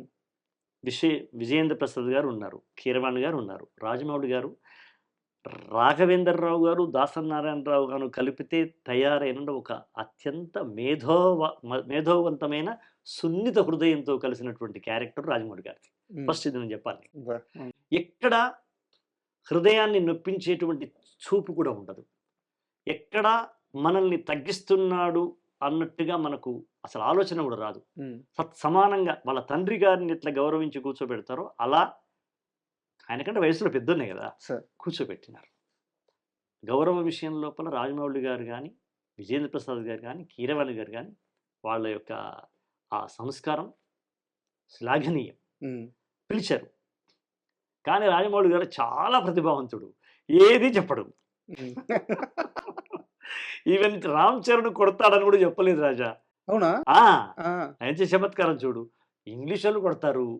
ఈయన తల వంచని అంటాడు. పూర్తిగా ఎన్టీఆర్ పాటనే చెప్పారు. ఆ! భీమ్ పాటే. ఇంగ్లీష్ వాళ్ళు కొడుతున్నారు. ఆ! నేను చచ్చినా లొంగను అంటున్నాడు. ఆ! ఏం రాస్తావు అన్నాడు. హ్మ్.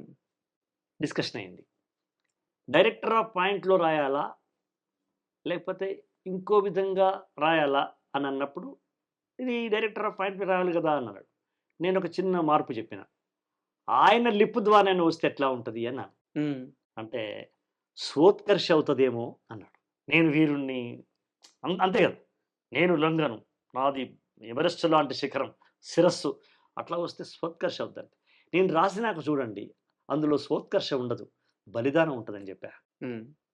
బలిదానానికి నిలబడినటువంటి ఒక మహోన్నత మానవతా సమిధా రూపం ఉంటుందని చెప్పా. హ్మ్. అయితే మీరు రాసి చూపెట్టండి అన్నాడు. హ్మ్. కిరవాణి గారు కూడా నా వైపే అన్నాడు. యెస్. మీరన్నాను కదా! మీరు రాసి తీసుకురండి.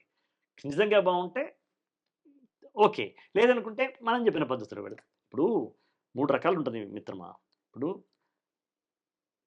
తల వంచని రాజా అది అతడొక సూర్య తేజ అని నేను చెప్పినట్టు రాస్తాం పాఠం. కీర్తింపబడుతూ.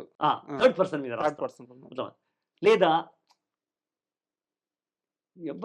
ఎవ్వరయ్యా నాని నాని నాని నానా అని రాస్తాం.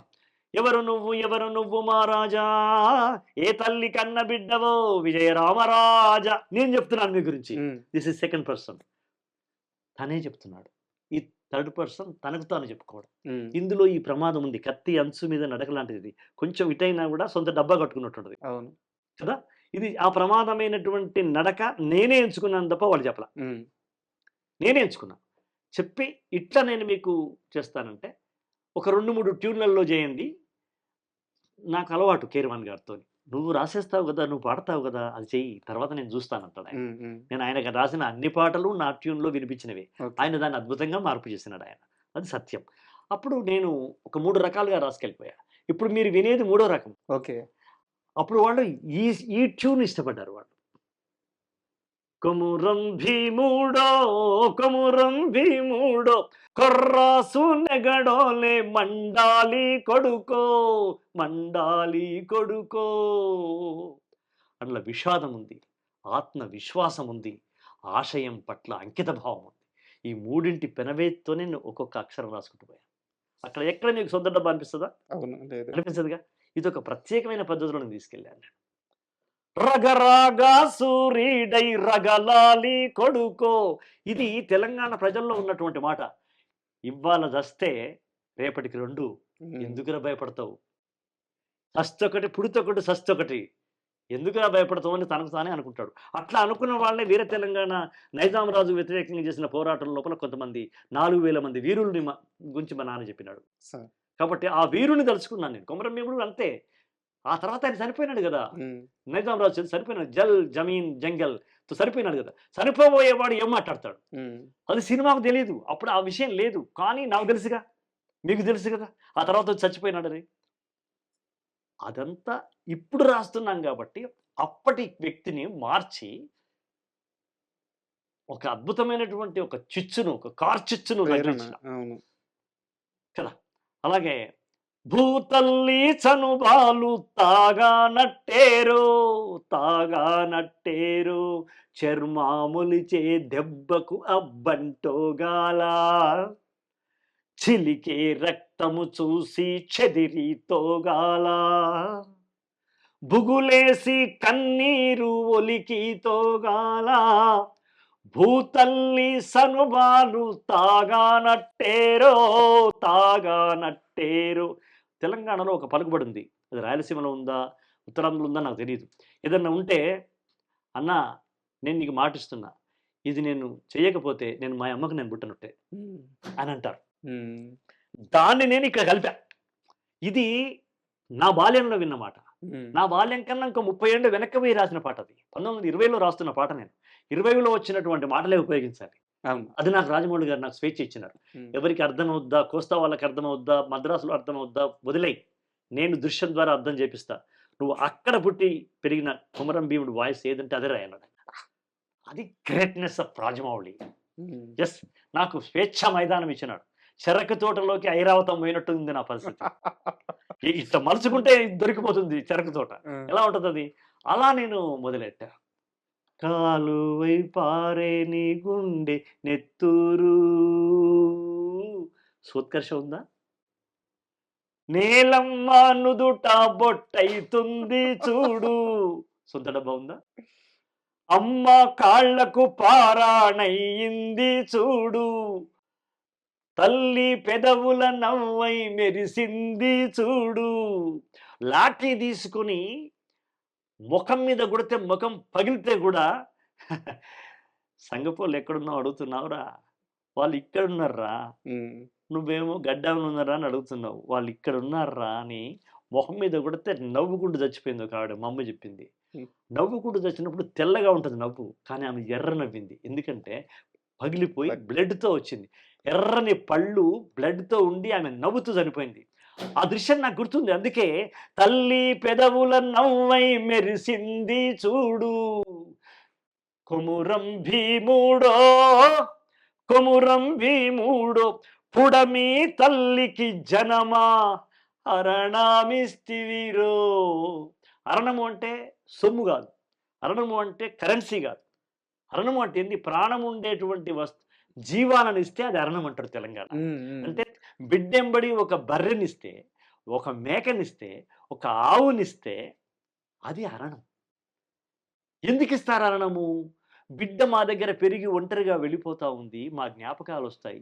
తనతో పాటు పుట్టి పెరిగిన లేగదూడను ఎంబడి పంపిస్తే ఎప్పుడైనా దొడ్లో పోయినప్పుడు ఆ లేగదూడ చూడగానే చెల్లె యాదికి వస్తుంది, తల్లి యాదికి వస్తుంది, నా బిడ్డకు ఉపశమతి అవుతుంది. తల్లిగారింటి లేగదూడ, తల్లిగారింటి మేకపిల్ల, తల్లిగారింటి కుక్కపిల్ల ఏమైనా అనుకో, అది అమ్మ చూస్తే మా బెంగ తీరుతుంది నా బిడ్డకని ఇచ్చినారు. అదొక గొప్ప సంప్రదాయం. ఆ సంప్రదాయాన్ని నేను ఇక్కడ పెట్టా. పుడమి తల్లికి జన్మని ఆనందించిన ఎందుకన్నాము? ఆయన తర్వాత చచ్చిపోతాడన్న సంగతి నాకు తెలుసు కాబట్టి. నేను 2023లో రాస్తున్నాను పాట. So I know what happened about the Komaram భీముడు. చరిత్ర తెలిసిన వాడిని కాబట్టి ఆ చరిత్రను రాస్తూ ఎక్కడా సోత్కర్ష, సొంత డబ్బా లేకుండా రాయాలి. నేనే జాగీర్దారుండ్రా, నే మత్స్యదారు, నే ధరను, నే భూస్. ఇది సొంత డబ్బా అవుతుంది. ఎలా ఉంది చూసారా? చాలా సన్నడిగితే. కానీ ఇది సొంత డబ్బా కాదు. అది అహంకారం ఉంది, ఇది ప్రజల పట్ల మమకారం ఉంది. రాజమౌళి గారికి కడుపు నిండిపోయి ఉంటుంది. కడుపు నిండిపోయింది కాదు, ఒక్క అక్షరం కూడా మార్చలా. అయితే అప్పుడు నేను పుడమి తల్లికి అరణం ఇస్తేనే రాయలా. అక్కడికి పోయిన తర్వాత లాస్ట్ ఇంకొక పంచ్ కలిసి ఇస్తావా అన్నాడు. అనగానే కీరవాణి గారు ఏం పర్లేదు అశోక్ తేజ గారు, రేపు రాయొచ్చు అన్నాడు. అంటే రాజమౌళి గారు అన్నారు, ఎందుకన్నా నువ్వు ఆయన రేపటికి వేస్తావు, రేపు మనం అమ్మాయి పాట రాయించేది ఉంది కదా, కొమ్మ ఉయ్యాల పాట, మోయాలనేది అప్పుడు లేదు. అమ్మాయి పాట పాడిచ్చేది కదా! హ్మ్. మనం కాఫీ తాగే లోపల అయిపోతది. ఒకటే లైన్ కదా! అన్నాడాయన. నా హ్మ్. మీద ఉన్న విశ్వాసాన్ని కాపాడుకోవాలని వాళ్ళు టీ తాగి రాకముందుకే నేనే వెళ్లి వచ్చేసింది సార్ అన్నాను. చూసావా? వచ్చేసిందంట. ఏందన్నాడు. ఇదంతా చెప్పి పుడమి తల్లికి జనమా హరణమిస్తివిరో కొమురం భీముడో. ఇది లాస్ట్ చేద్దాం. వండర్‌ఫుల్. హ్మ్. That's the story of sir ఈ పాట మొత్తం సందర్భాన్ని రాజమౌళి గారు క్రియేట్ చేయడం, మీరు సాహిత్యం ఇవ్వడం, దాన్ని అద్భుతంగా కీరవాణి గారు మ్యూజిక్ చేయడం, మ్యూజిక్ చేయడం, భైరవ బాగా పాడడం, ఇవన్నీ ఒక ఎత్తు సార్. మరి ఎన్టీఆర్ నటన అది అది మర్చిపోతే ఎట్లా? సార్ కెమెరా ఏడుంటది. ప్లేస్ మారదు. సీనరీ మారదు. మారదు. ఎక్కడ ఆంగికం చేయడానికి లేదు. కట్టేసి ఉంటాడు. కట్టేసుంటాడు. ఏమైనా ఫేస్ చేసి పెట్టాలి. మీ పాటకి ఎంత న్యాయం చేశాడు? నా పాటను ఎవరెస్ట్ స్థాయికి వెళ్ళినవాడు ఎన్టీఆర్. బా! తారస్థాయికి తీసుకెళ్ళినవాడు రాజమౌళి. అద్భుత స్వరస్థాయికి తీసుకెళ్ళినవాడు కీరవాణి. అద్భుత గళ స్థాయిలో పాడినవాడు బిడ్డ చిరంజీవి భైరవ. అతనికి నేషనల్ అవార్డు వచ్చింది ఈ పాటకి. అవును. ఇది జరిగింది. కొన్ని సమకూరుతాయి రాజా. అది కలిసి పెట్టి కట్టేస్తే వచ్చేవి కావు. కొన్ని సమకూరుతాయి. ఇట్ హ్యాపెన్స్ అంటాం మనం. సార్. ఇది నేను చేశాను అనడం కరెక్ట్ కాదు ఇది. ఈ పాట నేను చేశాను, ఈ పాట నేను రాశాను కాదు. It happens by me, by them, by them. ఇది. అట్లాగే ఒక రాముల మూడు అంతే. It's happens by them, by me. అలా ఇది మన ఒక్కరి కాదు. అసలు సినిమాలో ప్రొడక్టే ఒక్కరి సొత్తు కాదు. మేధావుల సమిష్టి హృదయంలోంచి వచ్చినటువంటి ఇదే సినిమా. ఆ సమిష్టి కలిసింది. ఇందులో అందరికీ సమస్థాయిలో సమభాగం ఉంది. కాబట్టి నేను ఈ క్రెడిట్ అందరిది కోరుకుంటాను. ఆ రోజు నేషనల్ అవార్డు వచ్చింది ఎట్లయితే అందరికీ ఇచ్చినానో దీనికి కూడా అందరికీ ఇస్తాం. అసలు సినిమా అంటేనే అంత సినిమా అంటే కాగితంలో 25% ఉంటుంది రాసినప్పుడు, పాడితే 50% ఉంటుంది, దాన్ని మ్యూజిక్ చేస్తే 70% వస్తుంది, దాన్ని గాయకుడు పాడిస్తే 80% ఉంది, దాన్ని నటిస్తే 100% అవుతుంది, దాన్ని చిత్రీకరిస్తే 1000% అవుతుంది. That's the graphic cinema lyric. అది మనం ఎప్పుడు గుర్తెరిగి ఉండాలి. ఏదో అంతా మనదే. సక్సెస్ ఎప్పుడు మనిషిని వినయంగా మారుస్తుంది. చాలా మందిలో సక్సెస్ కొంతమందిలో తలబిరుస్థానం చేస్తూ అంటారు, హెడ్ స్ట్రాంగ్ అంటారు. కానీ నిజంగా సక్సెస్ యొక్క గొప్ప లక్షణం ఏంటంటే సక్సెస్ వినయాన్ని ఇస్తుంది. వినయాన్ని. అవునబ్బా ఏదో అంట. కమల్ హాసన్ గారు జాతీయ అవార్డు వచ్చినప్పుడు ఏమన్నారు, నాకంటే శివాజీ గణేశన్ తక్కువని కాదు కదా నాకు నేషనల్ అవార్డు వచ్చింది, ఈ సినిమాకి అలా కుదిరింది కాబట్టి నాకు ఇచ్చినారన్నాడు. కమల్ హాసన్ ఎలా అంటే హూ ఇస్ ద సుధారా శక్తేజ. It's happens. స్టోరీ, నటుడు, దర్శకుడు, గాయకుడు, ప్రేక్షకుడు, ఇన్ని చేసి ప్రేక్షకుడు పట్టించుకోలేదనుకో, 3 రోజులకి సినిమా మాయమైందనుకో ఏమవుతుంది? అట్లా ఎన్నిపోయినాయి. సార్ చివరిగా మీ కెరీర్ మొత్తం మీద మీరు ఏ రోజు యూత్ని కిర్రెక్కిచ్చే పాటలు రాయలేదు? లేదు. ఐటమ్ పాటలు రాయలేదు. అసలు నాకు స్త్రీని ఐటమ్ అని పోల్చడమే చాలా హృదయాన్ని పగలగొడుతుంది మిత్రమా. Our mother, she is our sister, that body herself it's a created body. ఒక శుక్రకణాన్ని తీసుకుని 9 నెలల బిడ్డగా మలిచి నవమాసాల యాత్ర చేసి పురిటి నొప్పులు బాధపడి బయటకు తీసుకొచ్చి గ్రేట్ బాడీ. మీరు ఆ తల్లి ఆ పెయిన్ మీద ఒక పాట కూడా రాస్తున్నారు. అవును కదా. రాములమ్మలో రాశాము, తల్లి పేగు మీద రాసిన నొప్పమ్మ ఇది అని రాశాం. అట్లాగే పురిటి నొప్పుల బాధ తెలియని పురుష జాతికి తల్లి వైద్యులు అని రాశాం నారాయణమూర్తి గారికి. అలు నీకు దండమే అని. అట్లా ఒక స్త్రీని పట్టుకుని ఐటమ్ అనడం అనేది నాకు చాలా అయిష్టమైనటువంటి, ఉచ్చరించరాదనటువంటి మాటగా భావిస్తాను. అలాంటివి వీళ్ళంత వరకు నా అదృష్టం ఏంటంటే, దాసరి గారి పుణ్యం ఏంటంటే, వీడు ఇది రాస్తాడు అని ఆయన నాకు ఒక ముద్ర వేసినాడు ఆయన. ఇండస్ట్రీ నన్ను అలాగే నన్ను ఉపయోగించుకుంది. నాకన్నా గొప్ప మేధోవంతమైంది ఇండస్ట్రీ. అశోక్ తేజ్తో ఏం రాయించుకోవాలో నాకన్నా గొప్పగా మా ఇండస్ట్రీకి తెలుసు. నా ప్రశ్న కూడా ఇదే సార్. అంటే మీది ఇప్పటికీ ఒంట్లో శక్తి ఉండే వయసే, మైండ్ పరంగా చాలా యాక్టివ్గా ఉన్నారు, విశాలమైన సబ్జెక్ట్ తెలుసు, చరిత్ర తెలుసు. కానీ మీకు సినిమా పాటల విషయంలో ఒక లిమిటేషన్ ఉంది. అవును. ఇప్పటికే ఎంతో సాధించేశారు. ఇకపైన మీ సినీ సాహిత్య ప్రయాణం ఎలా ఉండబోతుంది? మిమ్మల్ని వెతుక్కుంటూ రాబోయే మీ పాటలే రాస్తారా? ఇకపైన ఎలా ఉండబోతుంది? ఇప్పుడు నాకు సమంజసం అనిపిస్తే ఏ పాటైనా రాస్తాను. హ్మ్. ఇప్పుడు వచ్చిండే క్రీమీ బిస్కెట్ వేసిండే. నాకేం సమస్య రాలా. హ్మ్. అట్లాగే కాళ్ళకు వెండి గజ్జల్ లేకున్నా నడిస్తే గల్గల్, కొప్పుల మల్లె దండల్ లేకున్నా చెక్కల గిల్గిల్, నవ్వితే రావుర ముత్యాల్ అవి నవ్వితే వస్తాయి మురిపాల్, నోట్లో సున్నం కాసుల్ లేకున్నా తమ్మల పాకుల్, మునిపంటితో నొక్కితే ఎర్రగా అవుతుంది రామన దిల్ అనడానికి ఇక్కడ నాకేం అభ్యంతరాలు లేవు. హ్మ్. నాకేం అభ్యంతరాలు లేవు. కొన్ని పాటలు రాస్తున్నారు. బట్ అవి నాకు రాయడం పెద్దగా ఇష్టము లేదు. నాకు ఇవ్వరు కూడా ఇవ్వరు.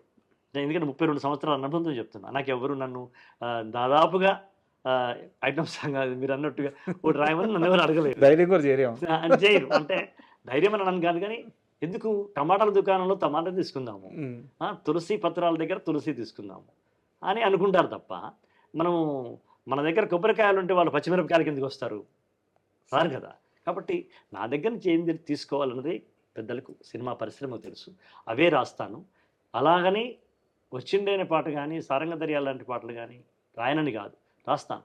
కానీ నాకంటూ కొన్ని నిబంధనలు పెట్టుకుంటాను నేను. అది రాస్తాను. కొంటెగా ఉంటే ఓకే, చలోక్తిగా ఉంటే ఓకే, హృదయాన్ని చెక్కలిగిలి చేస్తే ఓకే, శరీరాన్ని అవయవాలను ఉద్రేకింపజేసే అవసరము నాకిప్పుడు లేదు. నాకు అప్పుడు రాలేదు. 30 yearsలో నేను ఇండస్ట్రీకి వచ్చినప్పుడు నాకు రాలా. ఇప్పుడు నేను 60 yearsలో ఉన్నా, నాకు ఇప్పుడు కూడా రాదు. నేను అనేకమైన పాటలు కొన్ని మీరు అన్నటువంటి ఒక స్పెషల్ పాటలు వచ్చినప్పుడు నేను నమస్కారం పెట్టిన రోజులు కూడా ఉన్నాయి. సార్, చివరి ప్రశ్న.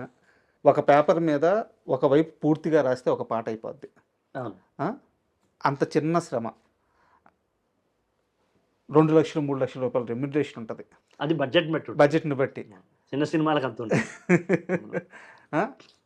అంత ఈజీగా తక్కువ శ్రమతో అంత ఎక్కువ డబ్బులు వచ్చే ఈ రోజుల్లో మీరు పనిగట్టుకొని కూర్చొని వందల పేజీలు ఉండే పుస్తకాలని రాస్తున్నారు. అంటే ఇది శ్రమకావ్యం. ఇది నేను అడవిని మాట్లాడుతున్నాను. ఇది స్త్రీ శూద్ర గంగ. ఇది అశోకవనం.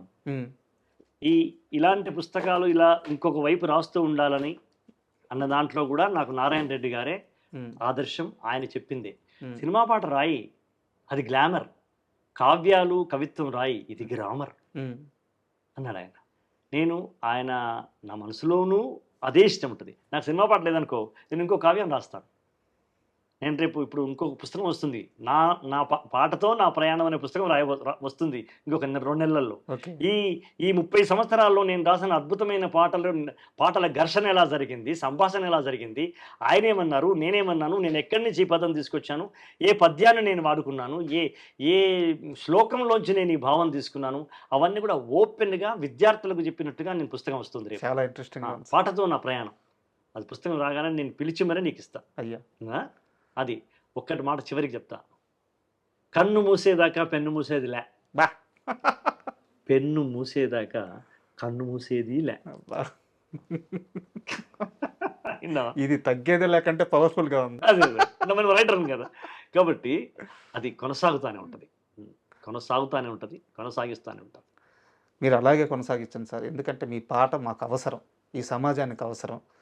ప్రజల కోసం పాట రాసే రచయితలు చాలా తక్కువ మంది ఉన్నారు. వారిలో మీరు ముందు వరుసలో ఉంటారు. నేను ప్రజాక్షేత్రంలో సినిమా కవిని, సినీ క్షేత్రంలో ప్రజా కవిని. ఈ రెండు నేను చవి చూశాను. ఈ రెండుకు సంబంధించిన అవార్డులు తీసుకున్నా. విన్నారా? ఇవాళ సినీ క్షేత్రంలో ప్రజాకవిగా తీసుకుంటున్నాను. మొన్న June 25లో ప్రజాక్షేత్రంలో కాదు, సినీ క్షేత్రంలో ప్రజాకవిగా తీసుకున్నాను. కనుక నాకు ఈ రెండు ఇష్టం. పాట అంటే ఇష్టం, అంతే. మాకు మీ పాట అంటే ఇష్టం.